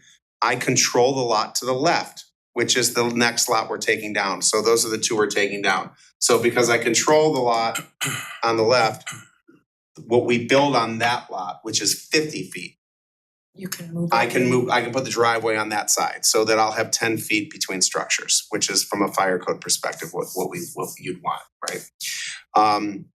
So that's the third. The fourth, garage. In order to build a new construction house in City of Cleveland Heights, you have to put a 2-car garage on it. A 2-bedroom house, I don't think needs a 2-car garage. Plus the fact, I think that, a 14-foot wide, single car garage has good storage in it. I sell lots of houses in Cleveland Heights with 1-car garages. There's plenty of them out there. The cost of construction continues to rise. It's $7,000 more to do a 2-car garage versus a 1-car garage. Let the consumer decide. Well, just to be clear, I mean, they could come to planning commission to reduce that requirement, but that's adding an administrative step. I mean, technically, you can have a house. But if you're already at BCA. So, Right, so well, that's reason I'm bringing this up is that these little things are when as you update the zoning code. If you removed these or reduced them. I have a Welcome House that wants to come and build a house that's a nonprofit. They don't want a garage at all. Some people don't want a garage. This is a very walkable area. I mean, with everything that Matt's doing over there, some people may not want even a garage. So I don't know. I think a 1-car garage would be okay. But anyways, if these are the types of things that if we changed the zoning code and didn't have to go through BZA, it shaves 30 days at least off the process. Because you have to prepare that, you gotta figure out what you have to go to BZA for, you gotta apply for it, you gotta go through it, etc. Otherwise, we can have a fully entitled house without having to go to BZA for some of these things. And somebody could come order the house and in 90 days there's a house. Depending on how fast our factory is. So 2-bedroom, 2-bath ranch, 1,600 and up to 1,060 square feet, and a 3-bedroom, 2.5-bath colonial, which is That's pretty standard. 1,545 square feet. So I don't have to go to BZA for the size on that one. Do you have estimated sale prices for each model yet? It depends on like at a base level. I mean, here's the thing. There's a lot of variables. Are we doing a full basement or are we doing a crawl space? Are we doing You know, are you doing granite countertops, or are you doing Formica countertops? You know, are you doing LVP flooring, or are you doing hard, I mean, there's too many variables to say. The other thing is that the way that we've applied to ABR is that we've designed a 1-car garage, a 2-car garage that's 20 by 20, a 2-car garage that's 24 by 20, and then a 2-story 2-car garage with an ADU upstairs. Well, we're not up to that yet. That'll be June 2nd. We're far. But I'm designing it, so. And just to Yeah, and that'll be clarify, modular, by the way. The second floor will be modular. so there's a basic model that ABR would approve, if approved. But then, like with general housing development, buyers will be able to choose trim, like For sure. the variations of it, and that would not need to be revisited by ABR. Right, so in the submission, can I screen share? Do you wanna see it? No, that Yeah, don't we- do it, alright. Oh, but that's Ishmael, so let's let him in before I he just disappears texted him. again. I got it. Oh, you got it. Okay, great. Yeah, so there are a variation of colors, so we've designed, we put 3 color schemes per elevation. And then even the ranch actually has 3 different styles, by the way, 3 different front porch styles. Both of them have front porches, 8-foot front porches. You're gonna love these ranches, I swear, I can't wait to build it, they're so cool. Yeah, I think so. Okay, we wanna keep us moving, so Pastor Hicks, do you wanna share, anything else from Future Heights just before? Okay. Is there anyone that did not get a copy? I don't think you were there. I don't think you were at the mayor's 100. Oh, I don't know if I picked one up, so I'll, but I got this, I think you emailed it to us also. I did email. Councilwoman, within that, in terms of the housing piece, just a second. On page. So. Is it this one? Yes. Oh, no. This one. So we have, in terms of the infill housing, we have one house that we've completed, 961 Neela View, and it's 1,500 square foot home. And it is a ranch, single floor, and it's 10-foot ceilings. And so it really went over well. This was something that came out of the meetings that we had with the community in Caledonia neighborhood. The interesting piece about, again, what we build is the same cost to build no matter where you're building it. So you build it in Caledonia neighborhood, you build it in Solon, it's gonna cost the same amount of money to build. What doesn't change based upon where you build it?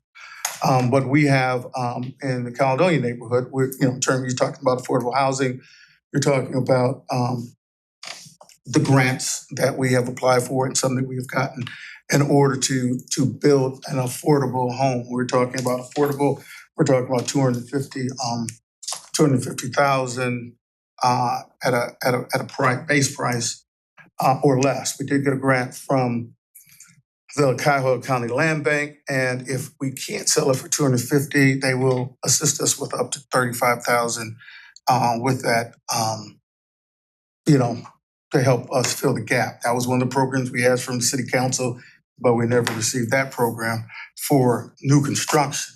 So we recently received our financing from the Cornerstone Fund, who helps nonprofits and churches. So we're at a point where we can build 2 houses a year. So we've already began construction on 833 Neela View, where we've got our BZA approvals for 833 Neela View and 924 Grayton. And so those are the 2 that we have right now ready to build. We have the foundation dug on 833 Neela View, and it's just as he said, as we build it and sell it, then we can go to the next one. There is a demand for the single floor living, senior living also, but one of the things that we deal with that the other developers at the table don't deal with is that we're not Cleveland Heights proper. And when I say that, we have East Cleveland School District, and that's why These very fine developers aren't beating down your door for that area of the city because we have to deal, that's one of the things we have to deal with.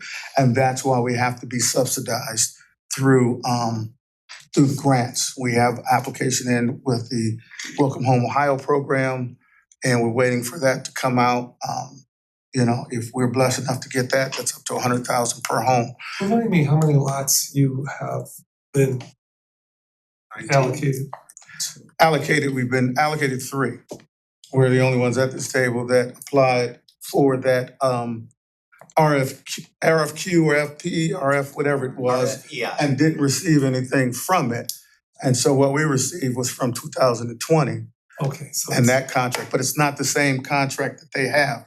That contract that we had, that we no longer had about 9 conditions that you had to jump through hoops in order to even get a lot. And I love what these guys have because it's, it's they're there, but they don't have to be put in their names. They don't have to pay the property taxes. They don't have to do any of those things. They just have to be, when it's ready to request them and they're ready to build, then they can then do that. So again, we're set to build 2 a year, and we have the 2 lots already, and so we are looking to receive or to find out the process to receive more lots from the city. We talked about that. Yeah, that's kind of where we are right now, and we have to work on the reverter clauses within those contracts because we were not able to get financing with the reverter clauses within the contracts. And so we had to work, with the law department, Brian Anderson and a number of people from the city to get that off because there were no title companies that were going to, or this title company with Cornerstone was not going to approve the loan with the reverter clauses on there. So we worked out something where Cornerstone is the first mortgage and the city of Cleveland Heights would be the second mortgage. So the city of Cleveland Heights still has an interest, but that reverter clause turned off a lot of lenders. The reverter clause has it reverting back to Cleveland Heights Right. Develop with them. within how many years? It was a short window. I don't have it within, Brian might know more about it than. I don't recall. But it was a short window. And we had these clauses within the contract. You had to build this many by 2 years, another 10 or 5 by this, and, that put restraints on us that no bank was really wanting to deal with because of the interest rates and how they shot up right after COVID. And they went down and then they shot back up right in the midst of what we were doing. So we're in a good place right now in terms of the funding that we have and the funding that we have requested, and the grants that we have requested. We received a $50,000 grant from Enterprise from the government, Section 4, so that we could get our pre-development costs paid for. And so all of this, again, because building affordable homes in the Caledonia neighborhood is important to us. And again, we had many barriers to building that it's taken us 7 years now, because we started this in 2020. It's taken us 7 years to continue building quality homes in that neighborhood. And so again, we had the one that was completed, and that was because she had her own loan and trusted us to build the home. And so we were able to build it to her specifications as well. I don't know. No, I mean, I think in terms of where we are progress wise, I think I just would agree with the comment that was mentioned. I think one of, when we're talking about trying to build to affordability, one of the barriers that we hit earlier when we were going through BZA the first round was we tried to come with an 1,100 square feet product, and we couldn't go forward with that, and we had to lock in with the 1,500 square foot product. So again, that is a consideration that could be looked at. I know, again, housing studies happening, zoning's happening, but again, in terms of reducing costs, that would be a huge win in terms of being able to produce a more affordable product. So, I mean, I would 100% agree with looking at some of the constraints on building sizes as we go through that process. Yeah. As we roll into the, I know we mentioned a little bit about the vacant homes. We're thankful for the $500,000 grant we received from the city, approved by City Council. We were able to rehab 2 homes, 896 Selwyn and 828 Neelaview. Both were on Zillow. I think we sent those out. We purchased 2 homes as well, 973 Caledonia, 893 Woodview. All of those are in the book. So we were able to do a lot with those as we sell a home. Then we take those proceeds and go into we have three homes that we still have that we received from the city last year. So it's a process of, in terms of being self-sufficient and building capacity. We're selling a home, taking those funds to go into the other home, to the other home. So it's a slow process. We're in the process of finding lines of credit and bridge loans so that people understand that this money is sitting in this home when we sell it. We'll be able to use that to pay back the bridge loan. So we're working with US Bank, PNC Bank, for those products. So we have one home that's getting ready, that it's on the market to be sold. And as we as we do those, then we'll be able to receive more. So we're self-sufficient in the sense of we have to sell it to go into the next product. And until we receive other grants, it's a slow process for us. 10-9 homes, until we build that type of capacity, or until there are grants or, again, loans that we could do that. We're in the process of rehabbing, waiting to sell to go to the next one. Building, waiting to sell to go to the next one. So that's kind of where we are right now. But I mean, that's better than where we were. Go ahead, Carl. Pastor, you mentioned there was money from the county available if homes weren't able to be sold for $250, or if up to $35,000 for these first 2. Okay. When we get more, we'd have to apply again. Got it. And that's for a target price of $250? Correct. And is that meant as down payment assistance or more for gap financing if the bank's not willing to cover, like from a comp perspective in the neighborhood? From the gap financing The gap side. financing side. So yes, it's to help us be able to keep costs low. Then the land bank, they have a gap financing program for the developers or the Price the cost of it down. Correct. Do you have an AMI component on that? Not at this point, no. Mhm. But if we receive grants, or we use, one of the programs we had was from the wasn't CDBG, it was called SIO. I don't know what it means. It's an acronym. If Brian Irillo was here, he'd know. But we received $45,000 SIO. That had a that kind of the component for was it AMI? Correct. Yeah. Yes. 80 AMI probably. And also with the program that you were talking about in terms of the lead abatement. We had a home that did that as well. Right. That has that component on it too. It can't be more than, I think, 80%. Right. Yeah. So we had someone buy a house. I mean, put up an offer. We went through the process and then found out they made too much money, and so we had to withdraw from that deal. So those are some of the things that, again, you have to dot every I and cross every T, when you get in those programs. Right. Okay. Sorry. I'll follow up. Okay. We could be here forever. Ishmael, can you hear us? Can you unmute? Ishmael, you're still on mute if you're. Can you unmute for him? Oh, there we go. Oh, there you are. Can you hear us? Yes, just it's going in and out a little bit, so I'll probably be a little quick. Yeah. So what was the question here? So, Well, Ishmael, we just would love a couple of, just an update on where you are. I know from the BZA agendas, you've been very busy there. But how many, just for all of us to level set, how many lots do you have? How many are in construction and timeline for the project? Yeah, so ideally they were, supposed to be going under construction back in March, but we didn't know that the zoning change, which is making it very challenging to, move forward.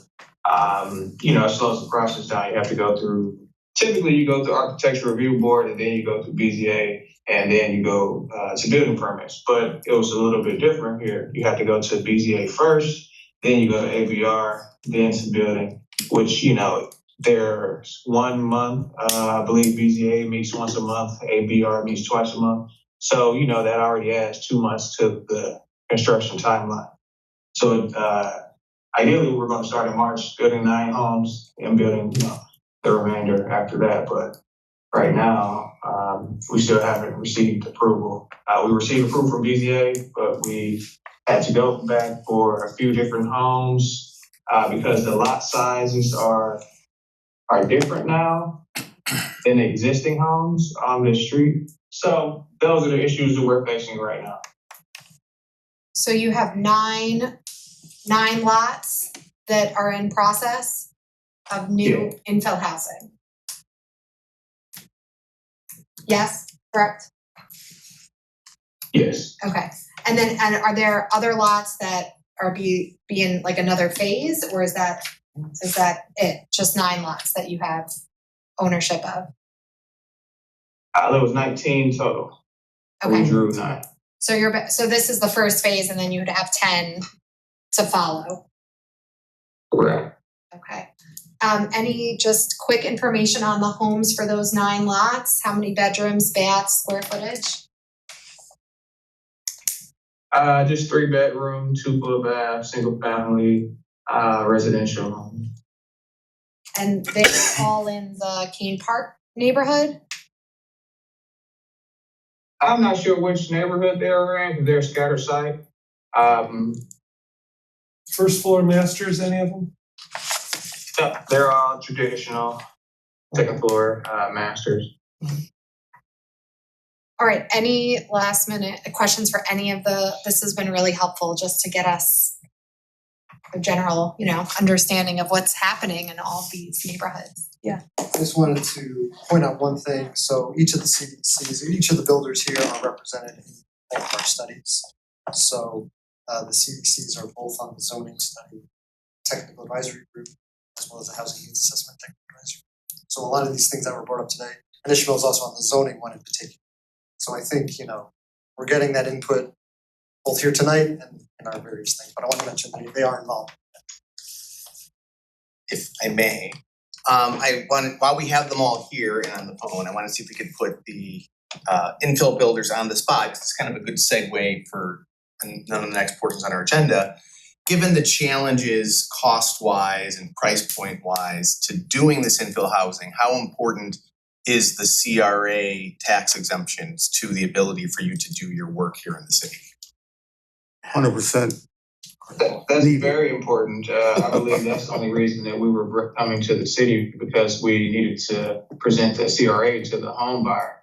But really, I don't really see the streamlined process as in other cities, because I've got the paperwork, but I'm still not sure who's in charge, who to talk to, who to start the process with for these homes. So once they're complete, we can easily transition it over to the new home buyer. So I think that would be very important if maybe you can give me a direct contact, or all of us a direct contact with someone that will be handling that CRA or the tax debate. Ishmael, don't worry. You can just this is Brian. Just contact me. I'm the person it goes through. That'll be the easiest part of your process, trust me. I like hearing that. It's vital. I wouldn't do it without it. The easiest way I can say it. I mean, and then you have to explain the cost of, if somebody were to buy a rehab home in the same neighborhood that's, everything's new, somebody is flipping the house and everything's new and done well. I think that house would probably be somewhere in the mid to upper 2s. some of them lower threes. Which is, you know, I look at every single thing listed in Cleveland Heights. Me too. You too. I mean, I get every morning, you know, I look at it and it's amazing what some. What's that? He's my Okay. But I mean, if you know, $300,000 house, you know, without tax abatement, you know, that's $12,000 a year in taxes. You know, a $450,000 house new with tax abatement, that's the same monthly occupancy cost. So, and we can build that house. You know, we can also build a house for, you know, $385. You know, we also can build a house for $600. You know, we can build a house for, hopefully we can build a house for less than that. $250, my lord. That's, Well, I mean, and here's the thing, how much? that house that we built and sold for $250, and there's some other things that we did, it now appraises over $300,000. I'm sure. And so because we have the 15-year tax abatement and they can't sell for those 15 years, you know, that type of thing, we even put a second mortgage on. Yeah. That if they needed to, if they sold, they would have to pay that back. So there's some other, I mean, again, we have to do what we need to do to rebuild and reinvest in the north side of Cleveland Heights. And so we have to find a way to do it. Yeah. I think it's also apples to apples too. What are you building versus what other Yeah. builders are building? And I would say, I mean, the CRA as well, you know, when you're doing homebuyer education, allows for some additional maneuverability. So again, looking at some of the challenges that we have in terms of school districts, one of the things that we can, when we are talking to home buyers and doing some of the home buyer education is, hey, some of the savings that you're saving in your tax, maybe if you're looking at a private school education for your kids, or again, if this is the challenge, if the school district is the challenge, you know, again, using that financial literacy piece. So I think without the CRA, we lose some of that through the financial literacy piece alone. Okay, thank you so much for coming in. I feel like we're much better situated to understand what's happening. So thank you. You don't have to, Thank you. don't feel like you have to stay. I have to go get my son. Okay. But we're just, maybe just like 2 minutes on the CRA or the GROW program. Because the other thing, we've had a lot of questions around the development in the city, how abatement in general, and we have this GROW home improvement program. I don't know where Brian's going. Okay. Short presentation. Okay, very short, because I don't wanna we're already taking away a little bit from housing and administration. Just while we wait for that, I Yeah. know this was on the agenda, Yeah, if time permitted, glasses. On the zoning update. thank you, Ishmael. On the zoning update, there's a point at which we want to have a workshop with council about sort of the hot topics, the work to date. And it's looking like that's more likely to be a thing. So I wanna double check with our team, knowing that you recess will with time frame, so we'll get back to you on that. But we certainly, before we start having a lot of public engagement, we wanna have, you know, the mayor weigh in on some of these things and you guys. Appreciate it, thank you. So this was not designed as a 2-minute presentation, so we will see how what the efficacy of this presentation is going to be, but I will do my best. And we'll post it, can we post this on the nine? Yeah, that's fine. Yeah. So we wanted this to be, you know, an overview, maybe not as in-depth as we would have liked to originally, but you know, given the history of this program and CRAs generally in the city, and I'm not sure we have anybody left on this council who was here when we stood this program up in 2017, 2018. So just real quickly, what are CRAs? Under the ORC, a community investment reinvestment area is the means by which a municipality can grant property tax exemptions. CRAs, per the ORC, can only exempt increased property taxes that are generated through new investment. So it doesn't touch any of the current value or taxes associated with the current value of a property. And ORC is Ohio Revised Code, which means the state law. Correct. Yes, thank you. Prior to 2018, we did not have a citywide CRA. CRAs were pursued on an as needed, essentially as projects popped up and were needed. It created a very patchwork system, wasn't terribly efficient. It created a lot of work internally to prop up a new CRA, which is not the easiest thing in the world to go through all of that process. So this is what the old patchwork of CRAs looked like in the city once upon a time before we instituted the current citywide CRA. You'll see like they were very project specific and driven that way. And some of these were CRAs that never actually saw the projects happen. Which led into the discussion starting in 2016 and 17, culminating in the policy that was passed in 2018, in order to do a better job of fostering investment of all types in the real estate here in the city, to look at a citywide policy. It was a very extended, multi-year process, involving staff and council and public hearings, to come up with something that would work for Cleveland Heights. And the outcome of that process was what the CRA policy we have today. And it was with the goal of, really supporting all types of development, single family, multifamily, owner occupied rental, renovation, new construction, multiple housing, typologies. And in order to do that, with some sense of equity and recognition that we have different housing markets within the city, we created our tiered system, which I do believe we are the first in Ohio to do so. Others have followed suit since then.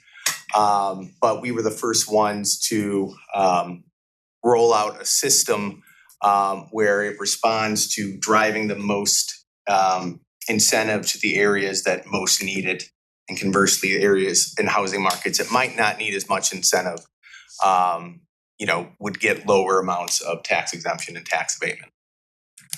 You can read the original ordinance. It kind of, sometimes the whereases really are a good snapshot of history, of understanding, what kind of the thought process was behind it, but I'm gonna keep moving. So this is the CRA map that we're at today. And that shows the 3 different levels. The blue areas offer the lowest levels of tax abatement. The yellow are sort of a middle tier, and the red or burnt orange offer the highest levels of tax abatement. And again, those were calculated based on 10 different metrics to score those areas. You're never in a million years gonna be able to read this, but this sort of breaks out by the left-hand column is new construction, the right-hand column is rehabilitation, and then it's further broken out by housing typology. And this is on the website. It's all on the website. And it gives you a breakdown of the different levels of abatement offered. This map shows all of the properties that are currently receiving a tax exemption through the CRA. You can see they are dispersed throughout the city currently. And then just for an additional snapshot overlaid across the zones, you can see we've seen activity in all of the zones, including a not insignificant concentration in some of the red zones, which historically would have been areas that have not seen much, if any, investment previously. I have some examples. I know we're short on time. I can go through these, or we can, come back to this another time. But just showing different types of projects in different areas of the city. This is a new construction in one of those blue zones. So this is a 10-year, 50% abatement. This is Reverend Hicks's home that he talked about earlier. So Not his actual home, No, the one he talked about that they built. So, in that area of the city, they qualify for a 15-year, 100% abatement there. These are just some other examples. These are all renovations or additions here, in different areas of the city that have all, gone through the program. And this is a 2-family even that went through it. So this really does, hit a lot of different areas of the city. And this was interesting. I'll end on this here. We all, besides wanting to see new investment, we are curious how that investment lasts over time. So this was one of the first homes that went through the CRA. You can see it was not in great shape. And when it went through, obviously it has been improved and renovated, and it's maintained that condition now is, almost not quite 10 years into it now for them. So. Can you go back? Oh, sorry, go ahead. Do you feel like you get the publicity that you'd like to see to make sure that enough people learn about this program and take advantage of it? Yes and no. I mean, we can always do a better job, of that. I think we've made good inroads with the realtor and home builder community. There could be better, I think probably general public awareness of it, especially for existing residents, how it applies for investments they're considering in their, existing homes, or if they're looking to either downsize or upsize, for their next homes as well. And that's one of the things that I brought up, and I'm so grateful for the administration's willingness to work on this with me, is that prior to this administration, if you were to go and pull you obviously have to do the work legally. If you're going to be getting the abatement, you have to pull permits. It has to be, I believe, a minimum of $10,000 of work. So you would come to the city to get your building permits, but the building department wouldn't necessarily tell you, oh, by the way, you can see Brian because you've pulled over $10,000 of permits to explore the tax abatement. So thanks to City Administrator Reese and Mayor Petrus, we're fixing that. And now when you come and pull permits for what should be a potentially abatable reconstruction, the city will help guide you to Brian to facilitate that process. The map is based on census tract. Yeah, can you go back? Have you done an analysis of whether that map still makes sense? And if you reran all of the criteria, would you come up with the same map? That's another great segue. So I think, all of this leads into a potential update and or revision or modifications of the CRA.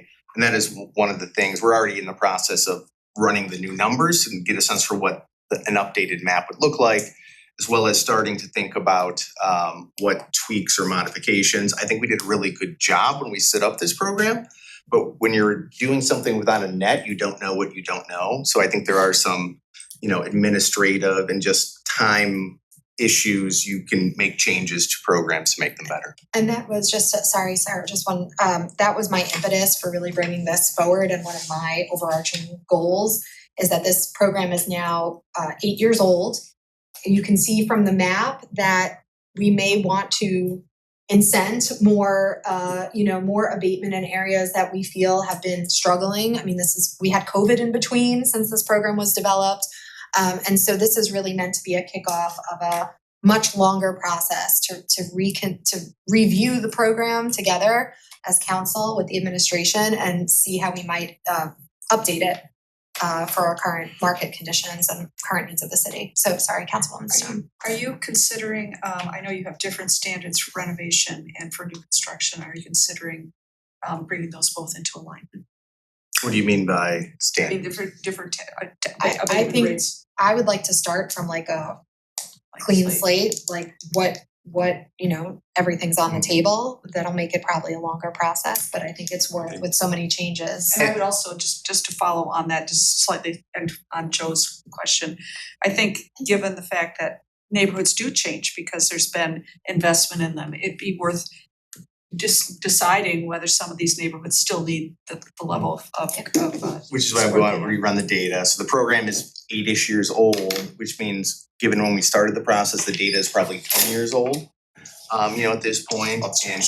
And I'll just say, I think, I know what component you're talking about. Going back to the ORC, when we created this program, we went to the maximum that the ORC allowed for rehabilitation at the time.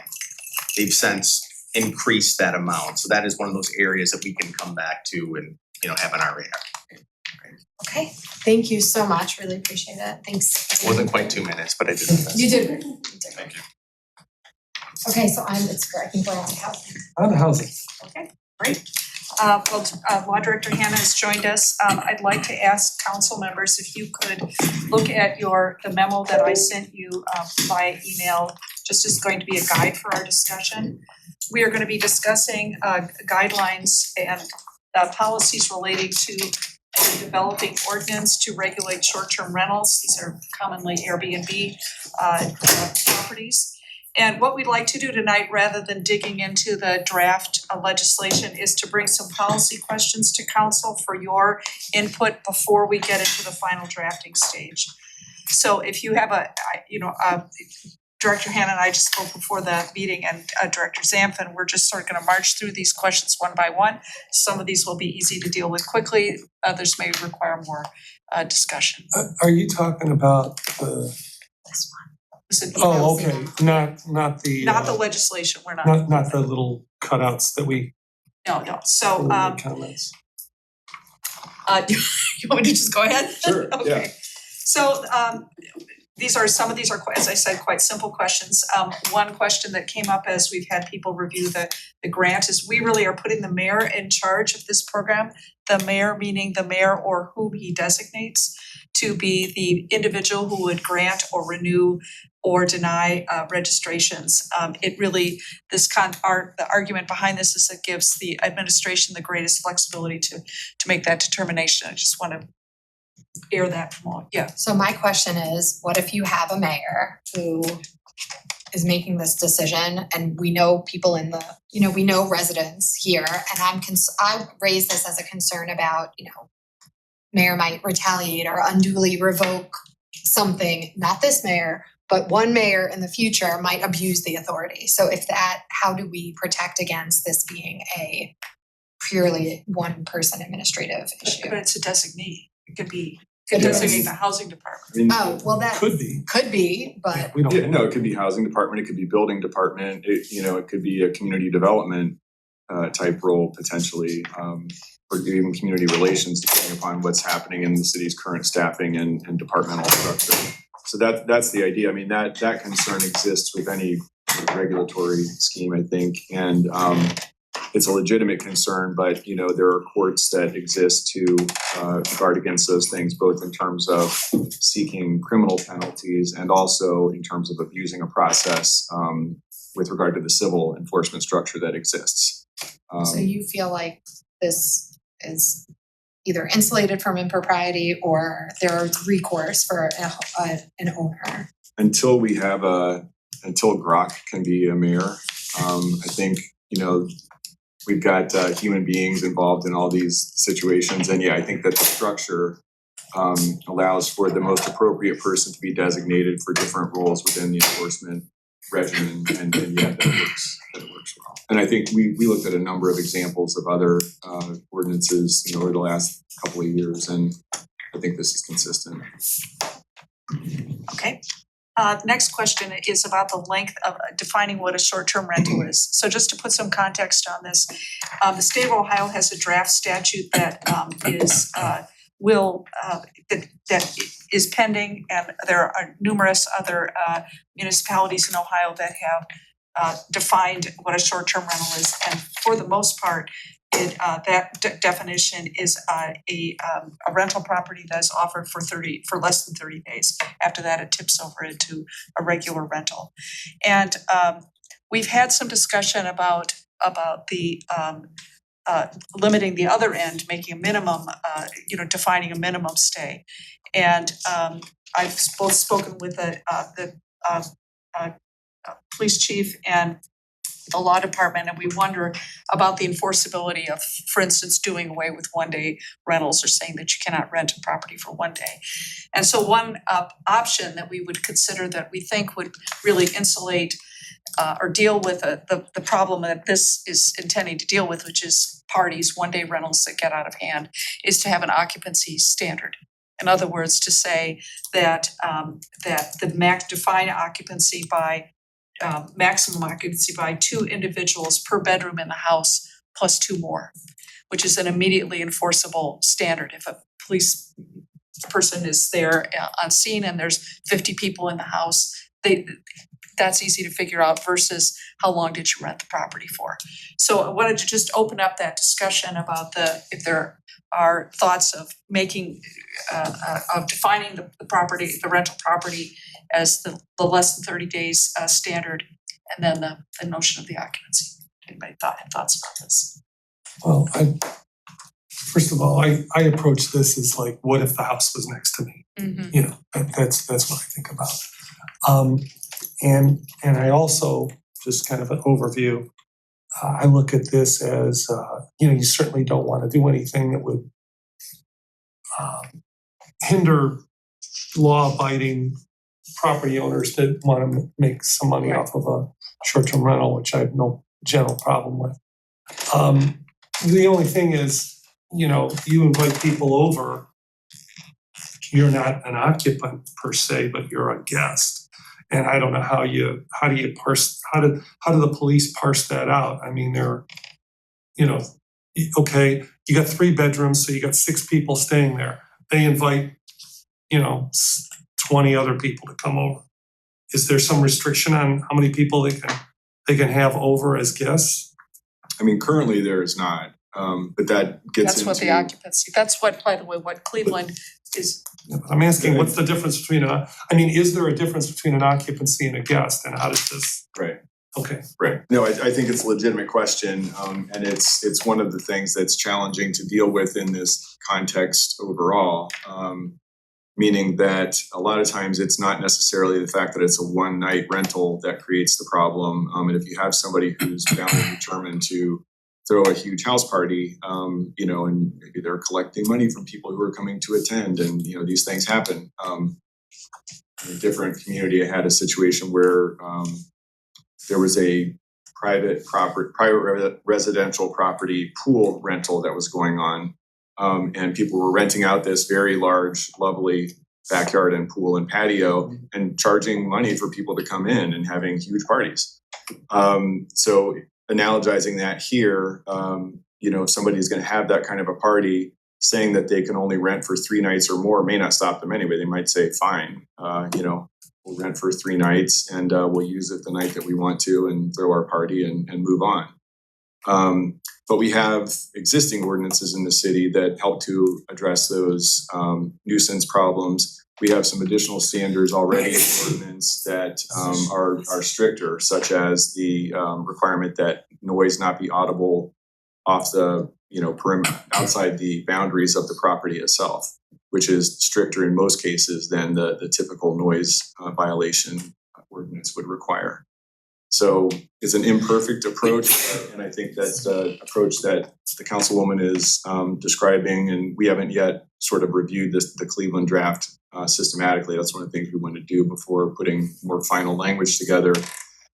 That gets at the same issue, and it seems like a reasonable way to try to manage the occupancy, but you're not wrong that it's not airtight. Yeah, I mean, my preference is to eliminate the possibility of it happening, which is, out of town, property owners with a property manager that's managing hundreds of properties, and not going to be available, renting them out one night. And they don't even know what's going on. The other thing is I've talked to the police about this and I've talked to, there was one house that constantly had college parties in Royal Heights. I have all these memorized emails that came with regularity. And, if I could repeat the refrain, it was, the police come and they quiet down for 15 minutes and then it's bedlam. So, I mean, Well, the penalties, as we're beginning to talk through, they're swift. You get cited and you lose your occupancy permit for 6 months. So not only would Cleveland Heights revoke their registration, but Airbnb, at least in the discussions I've had, they will pull them off the platform. I'll go with the majority on this, so to speak. But I will tell you that if there are continued problems, I will be asking to bring it up again and amend legislation. Okay. Because I already know it's a problem. It's not a hypothetical problem. Do you mean having them at all? Having one night rentals is a problem. It's just, I mean, I don't mean in and of itself, but that's what people take advantage of. I think that approach though of, to some extent, a number of aspects of this ordinance probably are a little bit wait and see. Cause we won't know until it's underway, you know, which parts are functioning to accomplish the city's goals and which ones maybe need some tightening up or some amendment. And what was I gonna say? Yeah, I guess that's most of it. And the issue about the suspension or revocation, that is really the more substantial penalty for the person who owns a bunch of these and is trying to make money on them. And it's also related to the requirement for the designation of the responsible person, which as opposed to an LLC or something like that is a natural person, at least 18, who lives in the county. So there will be somebody who's reachable and that the city can, you know, deal with. Will it immediately solve every problem? I'm sure that it won't. I mean, I'm very concerned about anonymous LLCs that are just, you know, there's just no way to reach them. And that's the real reason for that requirement being in the ordinance. And that takes us then to the next point, which is the discussion of the individuals who are involved on the ownership side. There is the owner. There is an operator who may be, it says maybe a person who holds a short-term rental person out. And then there is the responsible person, which is an individual who may be assigned and must be available to be contacted. One of the things in the statute, and I'm probably just gonna turn to Bill to say this could be the same person in a home, in a house that's owned. But I don't know if you'd like to talk a little bit about those three roles.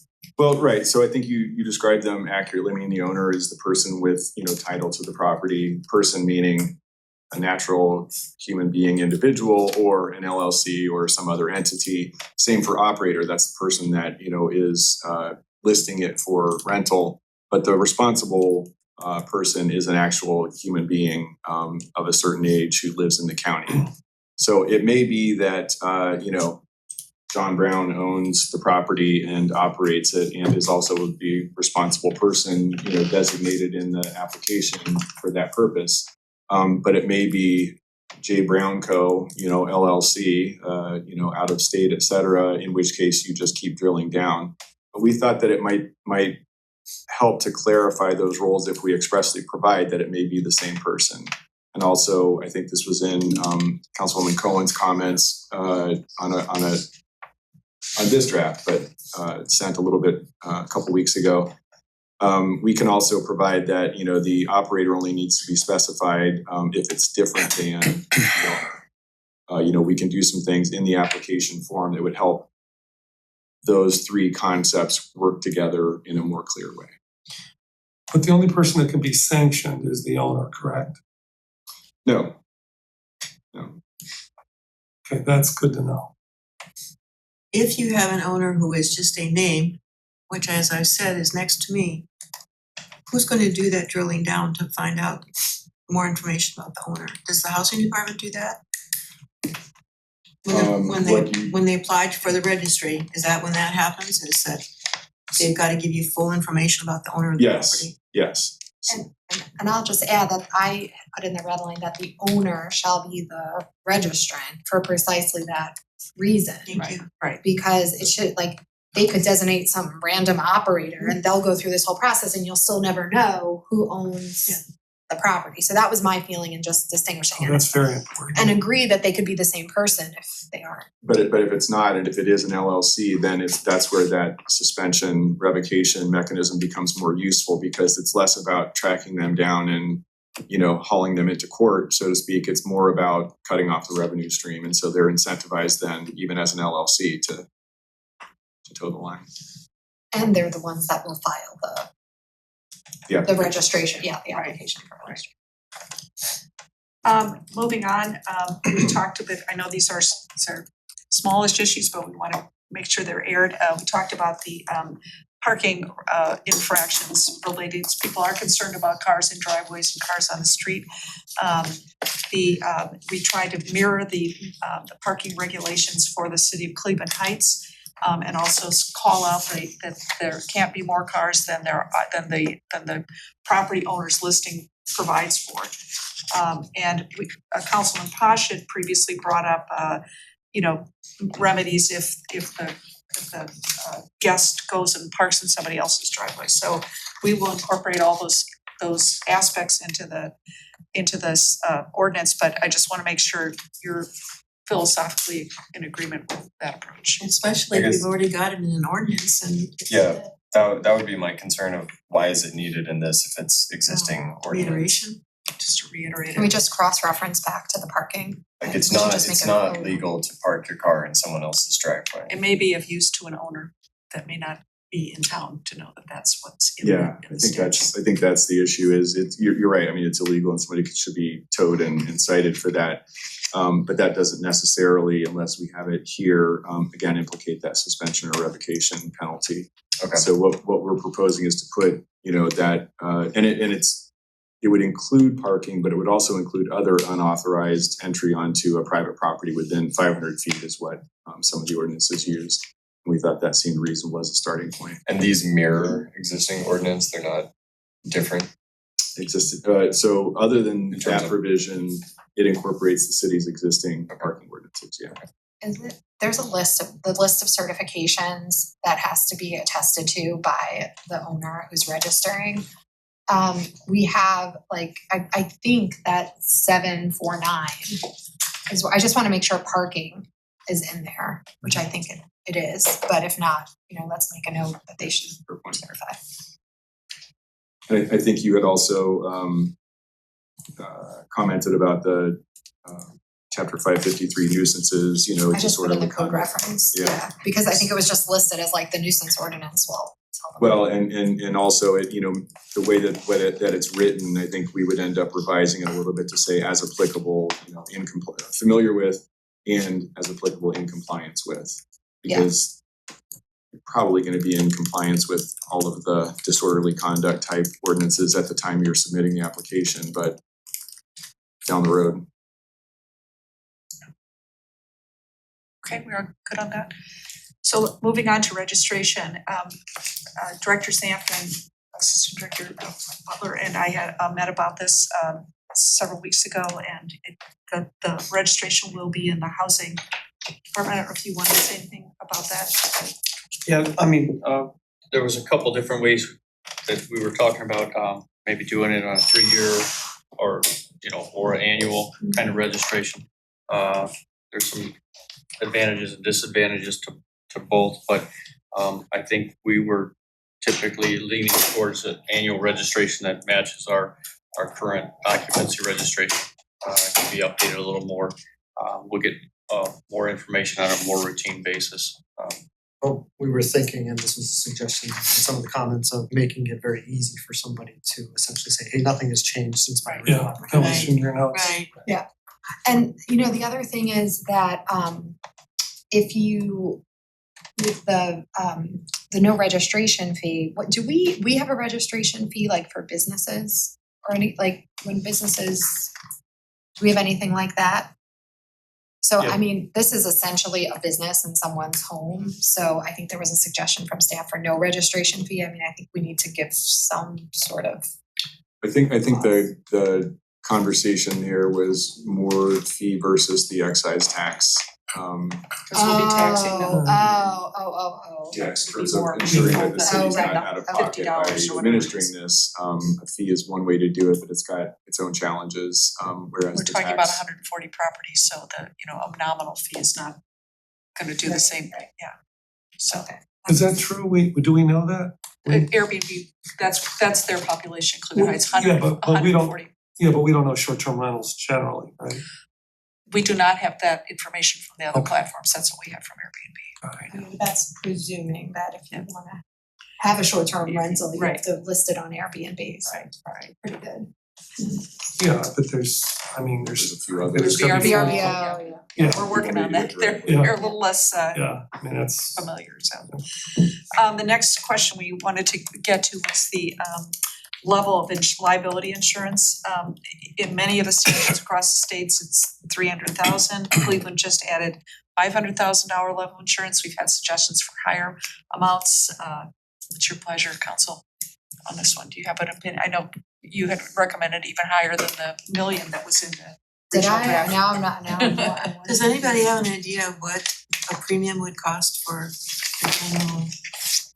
No way of knowing. There's so Depends on so much there's different so many variables, influences. but I think the proposed legislation also allows the owner to rely on Airbnb. And there's $1 million policy That's $1 million that they So we would be provide. consistent with that then. They've already got it in place with Yeah. their, if they're. It allows you to use Airbnb's insurance. I would offer that maybe that incents people to actually list their property on a platform versus doing it as like a cottage and just, like their own business, and then we would be able to benefit from the Airbnb, kicking off the platform, like the. Yeah, I don't wanna disincentivize them from registering in general because I want them to register, so. So do we have a feeling for that? Okay. It would be nice to know what that, ballpark, that fee is. We'll keep working on that. Then there's a little bit more complicated discussion about the number of short-term rentals allowed within an apartment building and a multifamily home. And in general, the theory behind these many options is half and half, no more than half. And I don't know if you would like to talk more about this and the. Sure, and Director Zamp and I went through this a little bit further earlier today, and I think we would, when this comes back to council, subject to any specific changes that council may propose or request, we would probably reorder this to have it from lowest number, single family up to multiple dwelling unit of more than 4 units. That way everything is easier to follow, but there is a little bit of inconsistency currently with regard to 2 families. And one of the approaches that we had kicked around previously, and I think this afternoon felt like it was worth revisiting with council, is to allow 1 rental in a 2-family home generally, unless it's an owner-occupied 2-family, in which case there could be 2 rentals. So somebody might have a bedroom that they rent out in their unit, and and then the separate unit. The theory being that the owner is there to monitor and babysit and guard against, abusive renters. Unless they leave. Well, that's right. Well, right, I mean, That's it true, doesn't, like it doesn't a require that they're sub- present. Like a sub, it's not a sublet because it's Well, I mean, under 30 days. yeah. Well, it is You a could have somebody every 30 days, Yeah, yeah. My strong sorry. Go ahead. My strong preference was specifically around a 2-family home, having only 1 unit be allowed to rent for precisely that reason, because you want to make sure that you're not turning the house into just everybody's renting the house. I would agree. And what about the owner occupancy issue? Because that required, I think, 270 days under the current definition to be considered owner occupied. I just think to President Cooper's point, I just think you're asking for problems at that point. If you have a 2-family house, I could see somebody saying, you know what, I have a 2-family, I'm open to people coming in and out, I like meeting different people, I wanna make my second, instead of a year-long rental, I wanna make it an Airbnb, but. The chances of an owner occupied going wrong is so low that I just wouldn't worry about it. I mean, it's just, Yeah, but- who's gonna torture themselves? No, but then, You know. but it's only 270 days, you have 352 days in a year, so that Yeah. person Oh. is not there, and then you're renting the room in their part of the 2-family, and you're having an Airbnb in the second part, you're basically creating a high density, random strange, and frankly, I'm maybe concerned about the safety of that too. To have 2 different renters in the same building and the owner does not have to be present at the same time, And hotels do it all the time. well, hotels have staff. Yeah. And I mean, as a woman, I would be very uncomfortable. Yeah, I would chime in that I don't know that the 2-family really matters that much to me. I think if we wanted to say where our current problems and where we're having them, they seem to be, the issues are single families with the parties. Yeah. So limiting it to half of 2-family, when that 2-family was originally designed as a rental unit for the most part throughout its existence, to limit it to 1 or 50% of it doesn't seem to make a whole lot of sense. Can I describe? Go any way that council wants to go on that. I'm fine with what you said.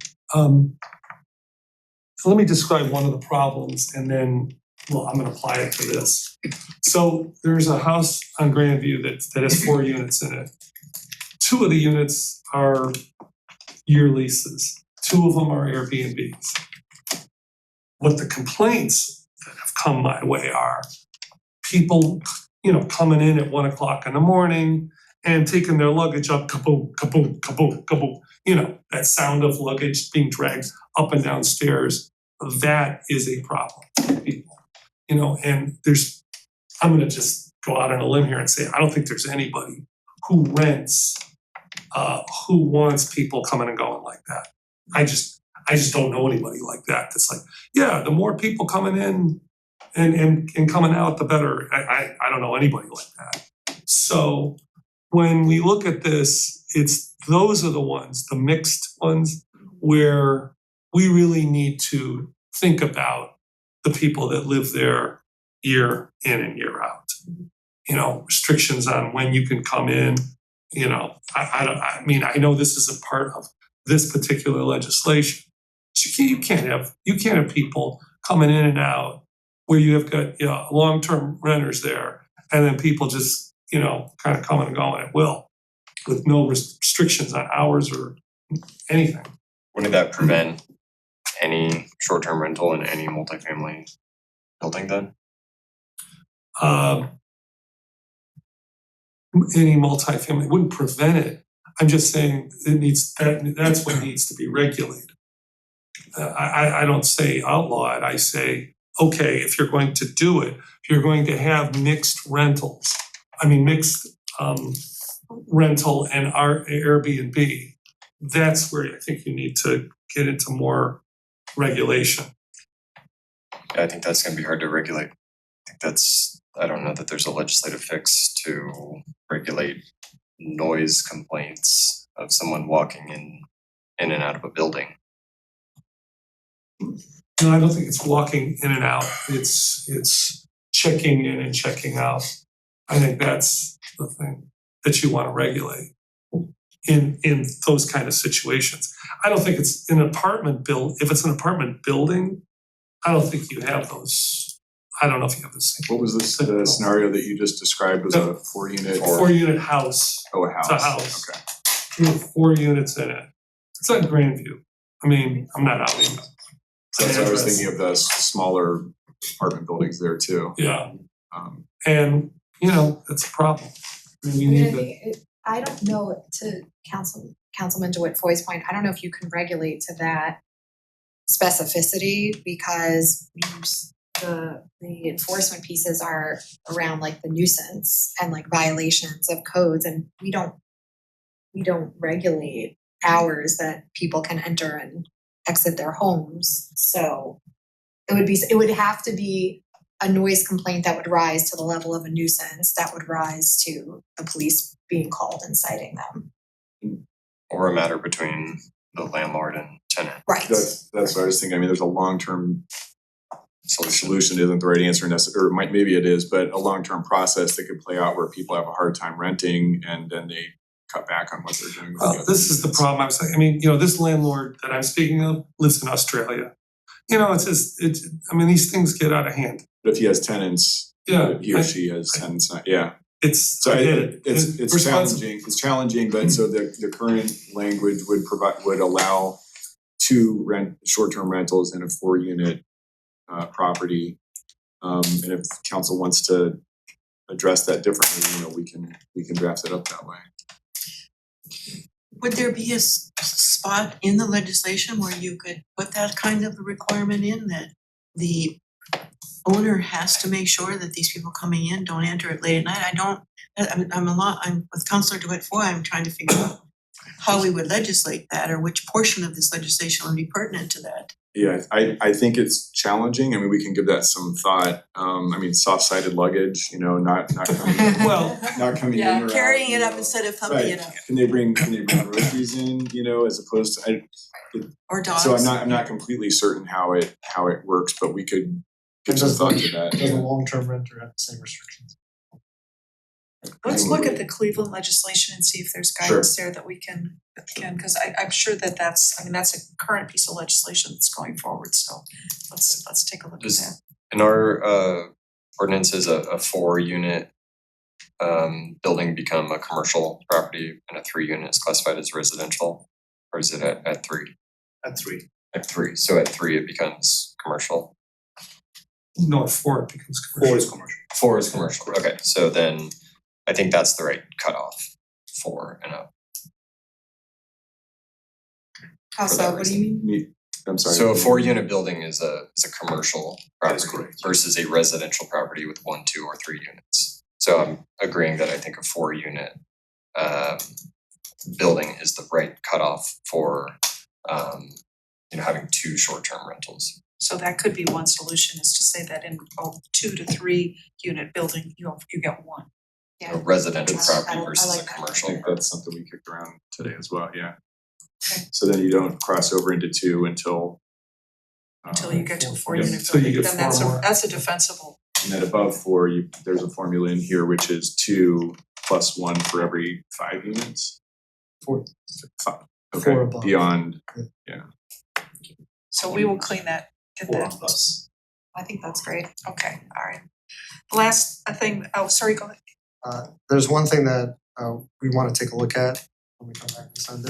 There currently is a regulation here that says basically good. a grandfathering provision. The greater of the units that you had if you're an existing short-term rental, that versus the calculation that we're proposing here, you would get to keep. And we were thinking, well, should there be a sunset clause of 2 years, for example? Should it be tied to ownership versus? 1 year, 2 years, Yeah, so we wanna look at that a little bit more Okay, on something. okay. Because right now it's open-ended and as we kicked it around, that doesn't really, there's no reason for that. Could Also, it's because not you could- fair, you right? could prohibit them at least, pending any state action. And then just other thing, just to say it out loud is there should be a conversation going forward about how ADUs and carriage houses are treated. Correct. Are those considered to like if there's a single Not family tonight, home though. and an ADU, is that considered? I would just put that in your, Yeah. for your consideration as you're drafting this. We want the public to know that it's Well, something we're that's thinking one of the reasons that I think it's gonna be helpful to have this in process when ADUs is considered, so that the council is attending to the short-term rental issue, so. We're gonna leave the penalty discussion until later, because there's more work to be done on that. And I would just say, there's also, in the legislation, there's a whole tax component. I'm continuing to work with Director Brzezinski and with Airbnb about the collection of the taxes, so we are not going to be dealing with that today, but we wanted to, there's been a lot of redlining in this statute, so we can get it cleaned up and hopefully coming back to you then with the whole statute at a future meeting. I appreciate you having that conversation with finance because it is a capacity issue.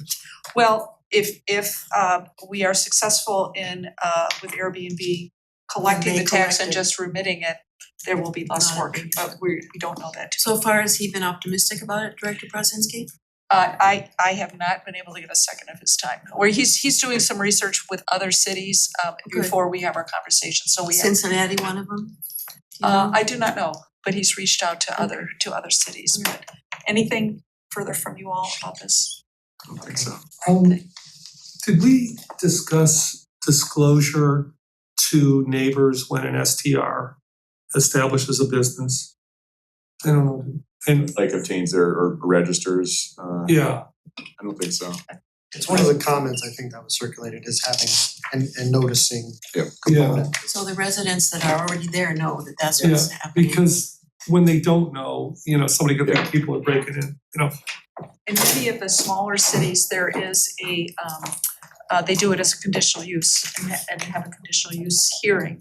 And there's a 14-day display required with your signage saying this is an applicant to be an Airbnb. I mean, that's something, I think we kicked that around a little bit. not the last- conditional last use, go. but the signage before the I mean, the other thing, the question is, like, if someone's registering, right, isn't somewhat of that public record? Like, wouldn't It we is, have but a registry available for? If somebody goes and looks though, right? yeah, I you think wanna let people know. I think the president's concern is cars start showing up and somebody had, whereas if they're tipped off, so to speak, in advance, then it's not a surprise. Is that fair? so maybe we should I put think some that kind makes of sense. notice to neighbors. Part of that was a notice in the multifamily buildings Yes. itself that says. Right, in the apartment building in the lobby, I think you brought that up. So we don't have time for a discussion about civil versus criminal. I don't mean the whole gamut of it, but We can, if you want. I just remember Pam saying that there's problems with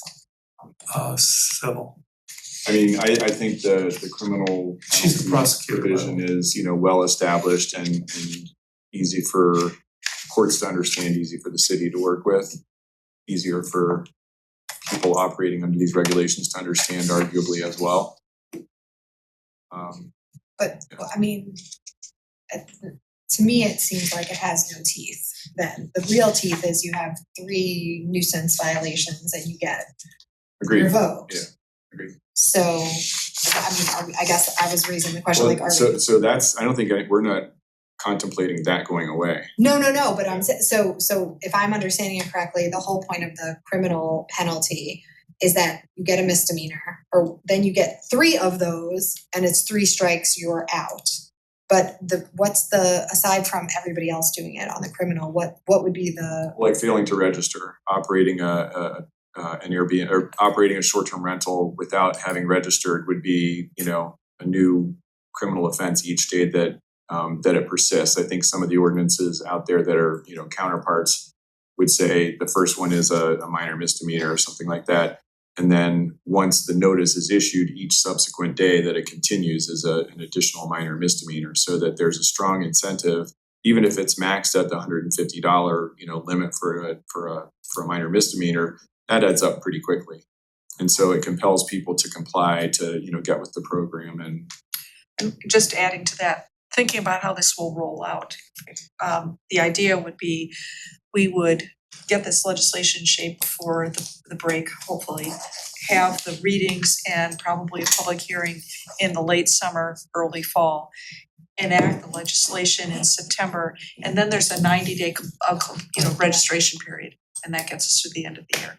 And then the tax might go into effect in 2027 after you have the registration group of people. So that's kind of the Who enforces non-compliance with registration? Who enforces that? Is there somebody call Mayor's Action Center and say, I've got an Airbnb or suspect an Airbnb? I mean, they could report it, and then, I think it would end up being funneled through the prosecutor, So we get those types of. like a housing court. Yeah, we would get a complaint, hey, my next door neighbor is running a business out of their property. And we send an inspector out. Okay. Yeah. Thanks. That's all, thank you. Alright, so where are we at here? Thank you. Next. Looks like administrative services. Thank you all for You guys are staying late. Appreciate it. All Staying right. even later.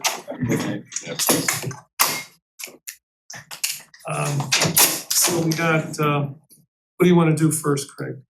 Why don't we do the executive session first? Before I entertain a motion on that, I'd like to discuss filling the vacancies on the Recreation Advisory Board. We have 2, and we have 1 vacancy on the we have 1 on the Transportation and Mobility. So can I get a motion that we go into executive session and consider the appointment of a public official? I'll just make the So motion. moved. Second. All right, I guess we need to take a roll call. We do. Is that everyone here or just, I mean, let's it just. doesn't hold on. work, okay. Aye. Aye. Aye. Yes. Aye, okay.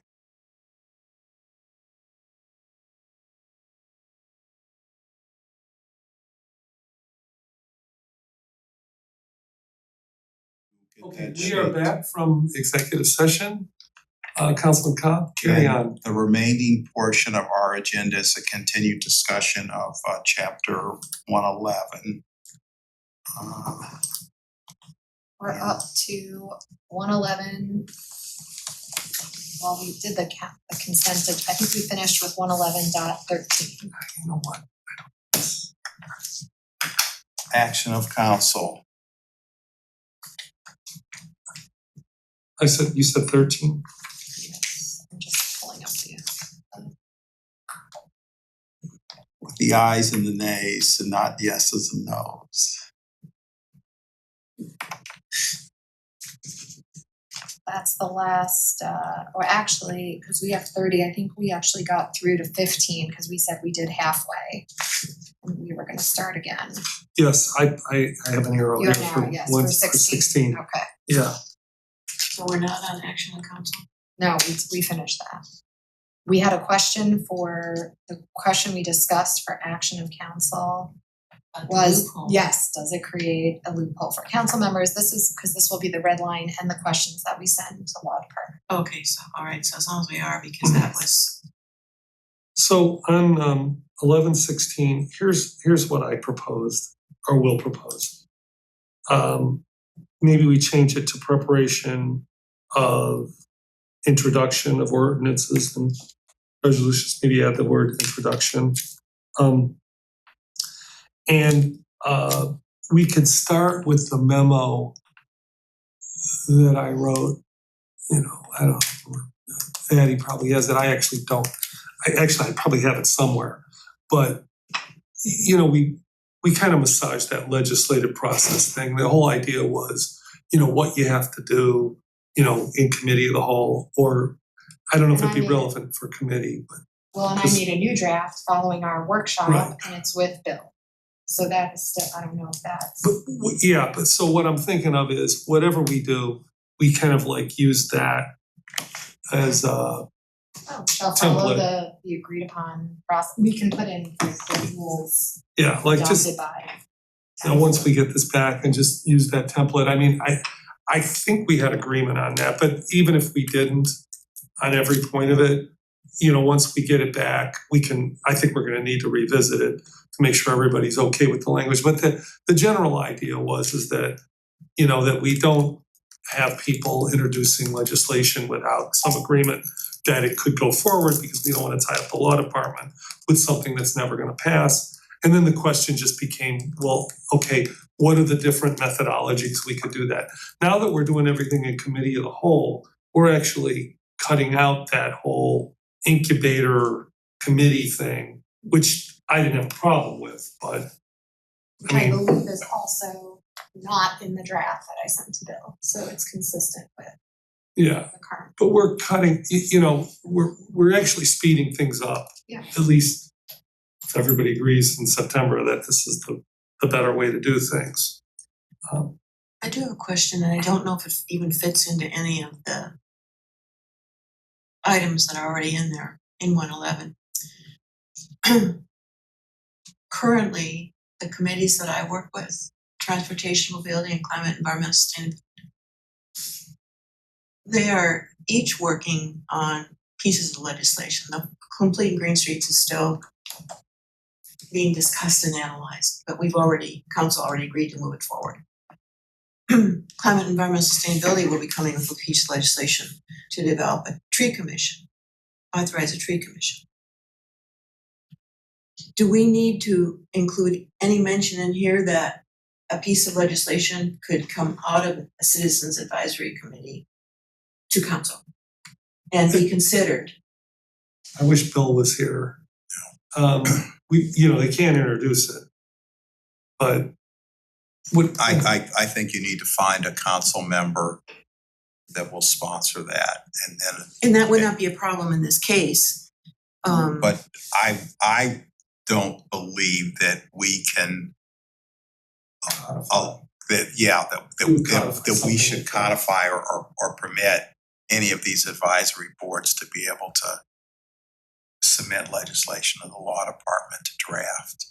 No. Yeah. I'm not talking about that. I'm talking about, I come to you in our next meeting and I Right. say, this is a recommendation from the Environmental Sustainability Committee. Am I okay to take the information, the research that they've done, the comparable cities that have this legislation and move it to the law department? That would be the step. But I didn't know, it's a question, does it need to be in 111 or not? I don't think we so. don't need to codify. Anybody can like say, hey, I have this great idea. I mean, it doesn't even have to be somebody on a committee. But we, you know, putting something in there would preclude another outside entity with an idea Okay. that they'd like us to move forward. I mean, the bottom line is, some council person has to say, Right. yes, it is, and I'll sponsor it. Okay, I'm happy with that, thank you. Can I just suggest a small change to 16? And it says, and this goes back to what I had suggested at the workshop, it says each resolution or ordinance when introduced shall have the name of the member introducing the same endorsed thereon. Can we say have the name of the member sponsoring and or co-sponsoring? Because this is just we end up. So I would like something about author and sponsor, because they're two different, they can be the same, could be the same Usually it's the person. sponsor. I'm just looking from a congressional perspective where the sponsor is the lead person on the Yes. bill, and then you ask people to co-sponsor, Right. which is your. I think those should be separated, absolutely. I don't know how anybody else feels about that, but. What is that, what you're saying? Yeah. Yeah. So how do you So I change would that say have the section? name of the member sponsoring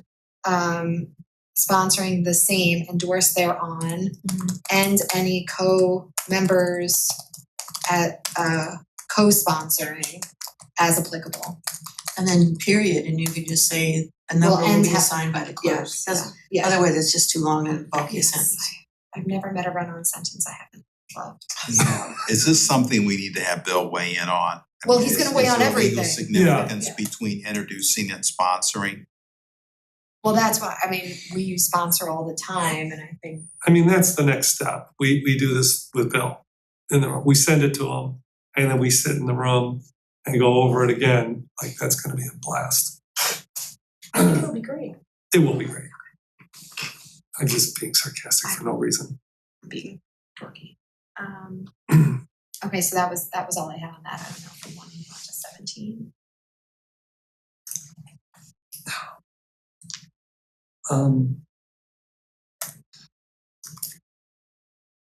So the 16, is that just for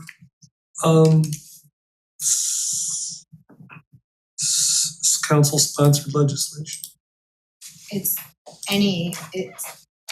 is, I mean, yes, because this is council, we only have council sponsored legislation or mayoral sponsored legislation, so this is our part of the yeah, right. code, so the mayor would have its own. I mean, when you read this, does it, Yeah, upon the request of any member, Okay. what the director of law is obligated to do on our behalf. But we're changing that, right? Well, we have to put in something here. I made a note in the margin that we have to refer to the legislative process but we have to figure out how we refer to that. I think that's a question for Bill. Do we have if we call it rules in the code, does that, refer back to the rules we have? Because this provision has been abused in the past. it has. Because it wasn't really well defined. I think. So I mean- can you give an example of that? We don't need to, but I'll just say in the past, there has been some council members that have bombarded the law department with requests, which Bill was basically obligated to do something about. Yeah, I do think it needs to be clarified, because right now we get a general consensus to move it over, but I think there needs to be some clarity there. So Yeah, in moving forward, just get this out on the table, does not mean you're obligating yourself to vote for it. I mean, I don't know if that needed to be said, but I certainly want to say that. I mean, because sometimes it's a good idea, and then maybe it comes through 6 months later, and It will take that long. in the sausage making process, things get moved around in a way that maybe you end up not liking it. But that's okay. It's just you don't want something that is, there's no way I would support something like that. That's what you don't want to be moving forward. Right, but if there, is a hypothetical, but say someone is sponsoring something and wants to move it to law, and 2 people are saying no way, 3 people maybe saying no way, there's still. No, 3 people are, if 3 other people are saying, I think I could support that, then that's good enough. So 3 or more in support of moving it to law. Yeah. Question for you regarding the situation we just talked about.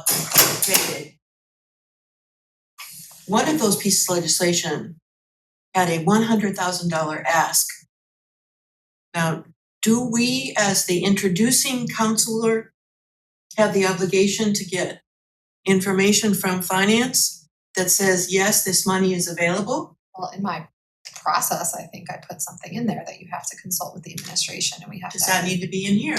Well, that's the question I think we have for Bill is how do we refer to rules that we, like, you don't need to, we shouldn't, I think, in the code, delineate every single process, but I think we're working towards a document that has a process that we will ultimately vote on ourselves. So then how do you refer to essentially what we're doing is like rulemaking? But going back to what you were saying about Congress, that is a section.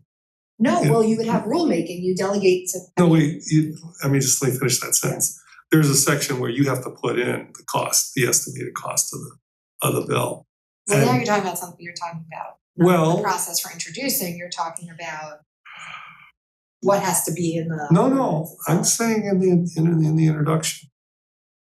I don't think every piece of legislation in Congress has to have, maybe, I mean, There's a some te- do, the OMB, I mean, the Office of Management and Budget do have to. It's in the template that they use, I could tell you that. There's 3 sections and one of the sections is the estimated cost. This piece of legislation that I'm thinking about got all the way through law department, came to us for a vote, and we had to ask at that point, Director of Finance, can you certify that this money is So here? let's use the dog park as an example. Exactly. You know, Thank you. I think not having an estimate, I mean, you can't say it's gonna cost X because it's not, maybe gone through that part of the process.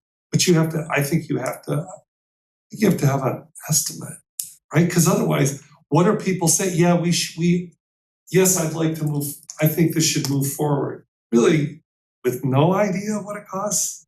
So what is your viewpoint, Professor Cobb, on this, what Jessica's saying?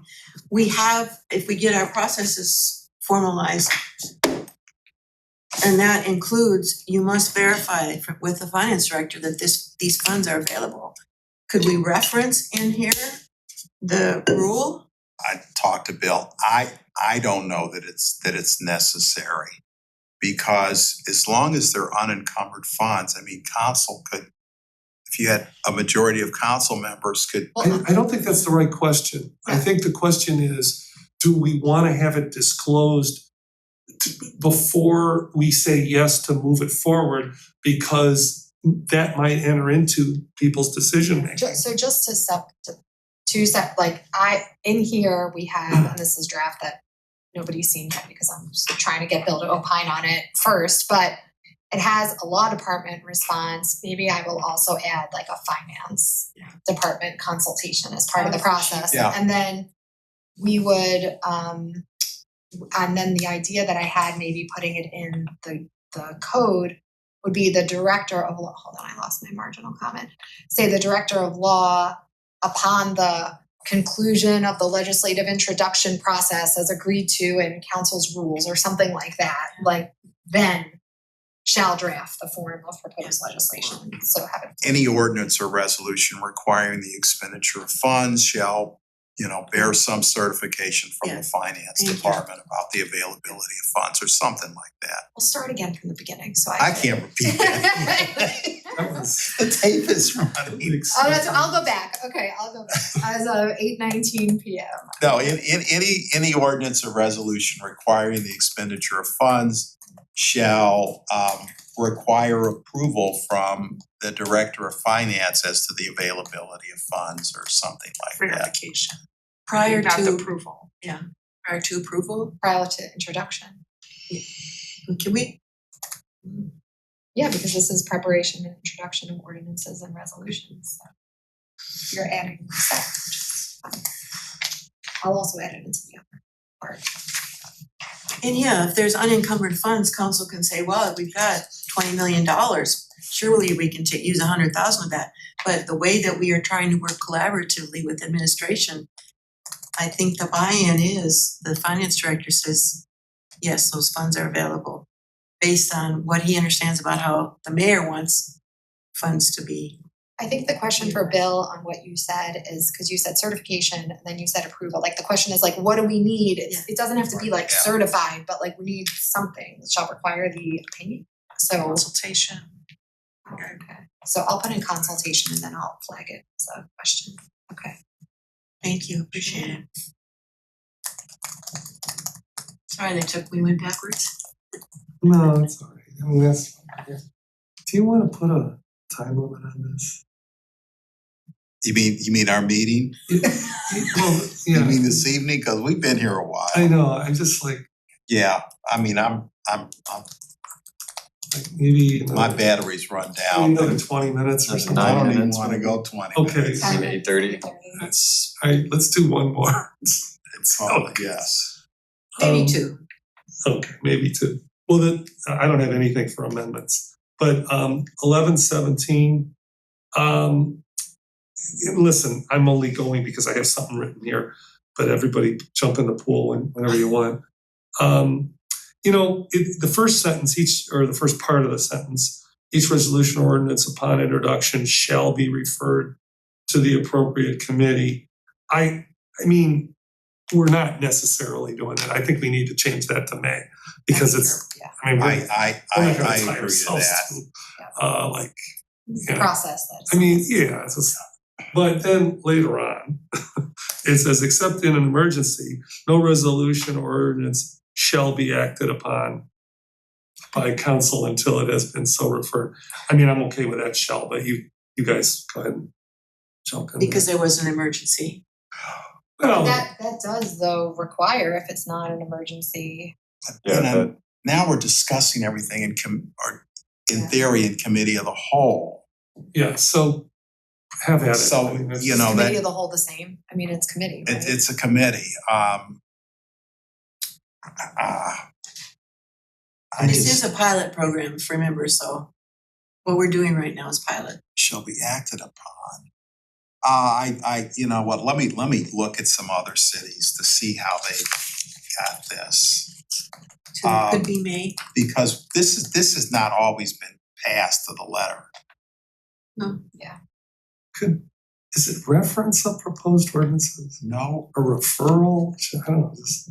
Because there have been occasions, well, you know, because it does get discussed in committee of the whole. I mean, there have been occasions where we've been presented a piece of legislation the same night as the meeting and we're asked to vote on But it. that's from the mayor. This is from council. So I'm thinking of like the one that I did for the flock cameras. It No, did go. This isn't limited to council, this is everything. This could cover more than that, more than This is just council. I mean, this is council. So you think this is for everything, even? No, you're looking, I don't think you're looking at this right. This is how we act, but it's not necessarily about Oh, I how we see what act you're on saying. our No, own I see what generated you're stuff. saying. Because we are the legislative body. Yeah, I Right, mean, right. No, part of that- our legislative responsibilities are to Yeah, handle so the. then Craig, you're 100% correct in that we don't, I mean, sometimes we get it the night of. This is gonna need some work. Yes, I mean, I saw that, but didn't know exactly what to do. You know, until it has been discussed and deliberated and if necessary, you know, referred. Well, it says except in an emergency. I mean, how many times do we say this is an emergency piece of legislation? Well, Yeah. there's Most two of the kinds of time. emergencies. There really are. Okay. I mean, there's the one that's just perfunctory so that it could become active immediately. And then there's real emergencies, like we need to pass this now because. Can you just say, when it says refer to the appropriate committee or committee, including the committee of the whole? Because then you've referred it, you know, you've brought it forward at committee of the whole. I mean, Bill might say that, and I don't know what he's gonna say, he might say that's unnecessary, but I'd be fine with that. Then it says you All don't, inclusive, yeah. that it doesn't have to be the housing or whatever committee, it could be, you know, All right, so some version of the committee of the whole could act in this, could be the committee. So I changed the first shall to may, the first sentence, and then I have, and except in emergency, no resolution or ordinance shall be acted upon by council until it has been discussed and if necessary, so referred and reported on by such committee or committees, including the committee of the whole. Yeah, there you go. See what Bill says.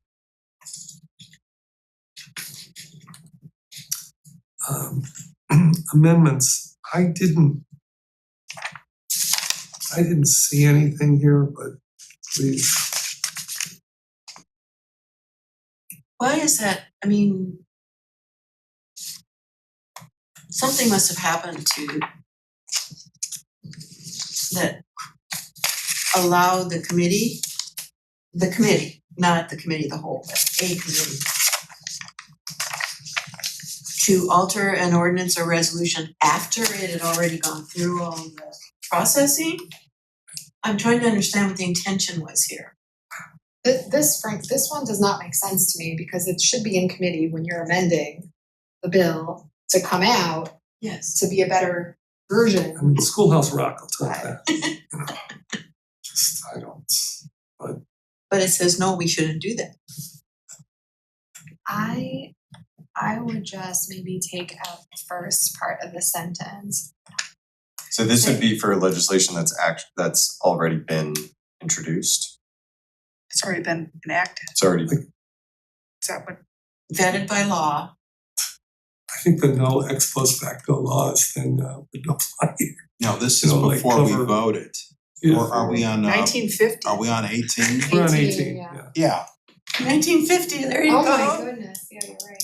Wait, so how about this, take out the first part of the sentence, start with any committee may recommend in writing, comma, or during discussion, comma, either amendments or a substitute resolution or ordinance, and any member of council may at any time introduce in writing an amendment to or a substitute for a pending piece of legislation which shall be subject And then to the same approval. all amendments then must be approved by council, must be voted on by council. That would be another way of saying it. I mean, but at the end, then say, and you know, so that it's clear, since you're taking that first sentence out, saying all amendments must be. By, how about must be adopted by a vote of the majority of council, either in committee or. Right. Or was that too I just- specific? I wanna differentiate, if it's been introduced, if it's been on an agenda, then it's an amendment. If not, if we're discussing it, we're passing it back and forth, then it would not be an amendment at that point, correct? Right. It's just, we're coming up with a framework. So is this referring specifically to after it's been amended, or after it's been introduced? Because otherwise it's not an amendment, so I don't. Right, but we've had legislation that's been in, to Tony's point about this being for any piece of legislation, you know, we've had like legislation from the administration where we've said, oh, we add a whereas, or can we do this? And we'll do it on the spot in a council meeting, but we also do it in committee of the whole. So either way, you wanna have. And our legislation also, like the flock legislation, we made. So it isn't just, it's legislation about to be voted on or in process, as well as going back to something that's been enacted previously. So maybe you wanna say that, no, you know, the amendments, you know, to either previously enacted legislation or previously enacted or pending legislation. Not previously enacted, because that would be a new resolution. Yeah. Okay, all right, then forget what I just said. I think it's a differentiation between like short-term rentals, like we're actively in the legislative process. Those are not amendments, those are discussions, points. We're or- drafting. Yeah, we're drafting it versus when short-term rental legislation is first introduced, then anyone can go through a process like this to make an amendment. And to just echo Bill's preference is always that we draft 99% of it, so once it gets introduced, there's very little amendments, sometimes that's not possible. It's 8:30, guys. What do we say we wrap up this committee meeting and we'll finish it up? Yeah, I'm fine with that. One of the things we talked about was hopefully finally moving forward on that, you know, council interaction with the public thing that we've been talking about way too long. Did we still have any, I forgot now, Did you get my email with my questions? Yes, I did, but I didn't make a copy and bring it with me. Can you just kind of state? Okay, let's see. Do you want to talk about this now? If it's quick. While she's looking, so when you and Davida had some meet the council leadership meetings. What kind of turnout did you get for those? 40 people. Oh, that I think was a we pretty good did about turnout. 3 or 4 of them. Three of them were, we must have done 4 of them, because 3 of them were really well attended, and I remember the one that wasn't, but one had like 12 people. My comments would just be not to make it overly prescriptive, and if people want to avail themselves of, city resources, fine, but I don't think we should be creating a framework where, these 2 are going, at this time and these 2 are going separately. I think if you wanna do it, fine, if not, I mean, of course. do community engagement, according to your preference. Yeah, I just, again, my thing was just that I wouldn't want to hold a community engagement meeting and not invite the community. That's, and to do that, you need resources. Although, if somebody wanted to say, hey, I'm gonna have coffee, I'll be at, there were council people that just said, I'll be at Starbucks from 10 to, Craig does that every day. well, Yeah. no, but there was one person that's no longer on council that used to do that. I mean, I mean, I that's- see this council, but Mayor Weiss of Shaker has often Saturday at Van Aken, a couple hours Yeah. that he advertises far and wide. His office hours. His office. Yeah. Well, that's what I liked about Craig's idea, was this idea of, council office hours. Like, we're available at this time, at this place. I didn't envision anything formal. I envisioned that a room maybe at the Noble Library and then at the main library or the community center. And there would just be an occasion, and if a council member wanted to, sign up, and we would announce, come, if you're interested in having a conversation with a council member. I think if you have 2 council members, to me, it makes it a little easier, I think. It's, we could, tag team isn't the word. So you're not necessarily on the spot if it's just you. Yeah, and I think people, if I were the 3 of you, I'm pointing to you and I would think that would be a wonderful meet the new council people. That's just how I look at it.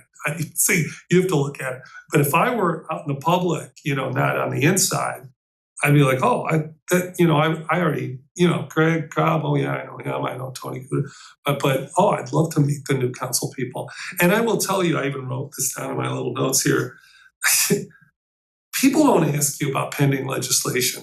I'm not saying that'll never happen, and that is the stuff you have to, you can't deliberate. That's one of my questions. I mean, what do we talk about? Because No, it's You whatever. listen. We just listen. I'll say, this is what I've done. I'll talk for less than 5 minutes. And then I'll just say, we're here to listen, we're here to da-da-da. And I will tell you will have no problem getting people to talk. Unless everything's changed that somehow, Just a small Yeah. question, like, since we're talking about like city resources and the council budget. Yeah. I mean, I could see something like, if we were at the community center, the library, like, have a donut with your council member or something. Were you envisioning like that, or you were just thinking communications? I wasn't, but I do like the idea of having maybe some little cookies or refreshment or something. I mean, I like that idea, something low budget. Right, well, that's what I You was know? asking, because it would have some budget, but I can't imagine, I mean, not. I always brought cookies, I never brought anything to drink. But, and I paid for it, but I'm not suggesting that we should have to pay for that. I mean, we had to have a budget, do you envision is there somebody on staff who'd be sort of our point person? Is Addie gonna be like, Yeah. so she'd She be could help, just get it organized for us, and I don't think it takes a lot of time. But to do this, we do need a motion. And here's another suggestion I have. I think we should sunset this motion, if somebody wants to make a motion, to the end of the year, because we're like kind of halfway through the year. So why don't we, I could tell you, me, if I do like a leadership one with Gail, I'll do, maybe I'll do, this is up to both of us, but I would do like maybe 2 locations and then call it a year, you know, if we had more time and if this was January, I might not feel that way, but anyway, my main point is, why don't we see how, you know, motion wise, why don't we just see how it goes this year? And then we could modify it by motion, because this bill said that's all we have to do, is make a motion to do this, and then, you know, vote. Or that's not the right word, is it? In committee of the whole or in the regular meeting? No, we could do a motion right here. I think this is going to like internal rules, right? And Yeah, what is processes, the, so- what's the voting for? So I would say, if I were making the motion, I would move that we adopt Do you have the, the paper on you? you know what, I actually can bring, but you know, with the restrictions. But this isn't an ordinance or Right. resolutions, This is just a council, Make a motion. sure. Okay, I move that we adopt the public, council member public engagement proposal suggested by President Kuda with the rules and restrictions as listed in the document. And with the agreement that this motion or this is a pilot program that will end December 31st, 2026, and we will reconsider its continuance in 2027. Second. Any discussion? discussion, I'm still unclear on what this motion, what we're voting. Yeah, I know, but is this like, this is just internal council roles, It's this is an because- MOU, like what? Well, I think that Bill recommended we do a motion because it involves council's budget and the use of budget by individual council members, even though we shouldn't be able to do that unless we agree. And just voting on that now, He actually said we don't need a resolution or an ordinance, but we do need to make a motion. If Addie's gonna be the person to do it, I would like to ask her to write up procedures for how she wants us to interact with her and schedule this. So that if she understands that she's doing it and, you know, what it is that, you know, if we're interacting with the city staff to get, you know, public or the communications folks and just what the extent is, what we can ask for and how, if she could just put some procedures together so we know what we're doing. Yeah, sure, I mean, we're asking her to schedule and, Well, she will have to put in a communications request into the form. Yeah, right. I mean, there is. sure. With that understanding. Quick question, does the library charge for using its community They do. rooms? They do, it's like, and so does the community center, by the way. I'm assuming we could get that waived. so nonprofits are exempt at the library. Yeah, I don't know that we would qualify, but. No. I've I guess that's a conversation to have with the mayor if we could, but you could sit in the atrium there unless it's rented out. I think the idea is to not be, you know, like disturbing anybody else. So, I guess No, you call for. it's been motioned and was there a second? So I guess it's just a matter of voting. All in favor, say aye. Aye. Any opposed? All right, so any other business? We do have another, it's getting late. So, all right, so we'll adjourn this meeting at 8:40.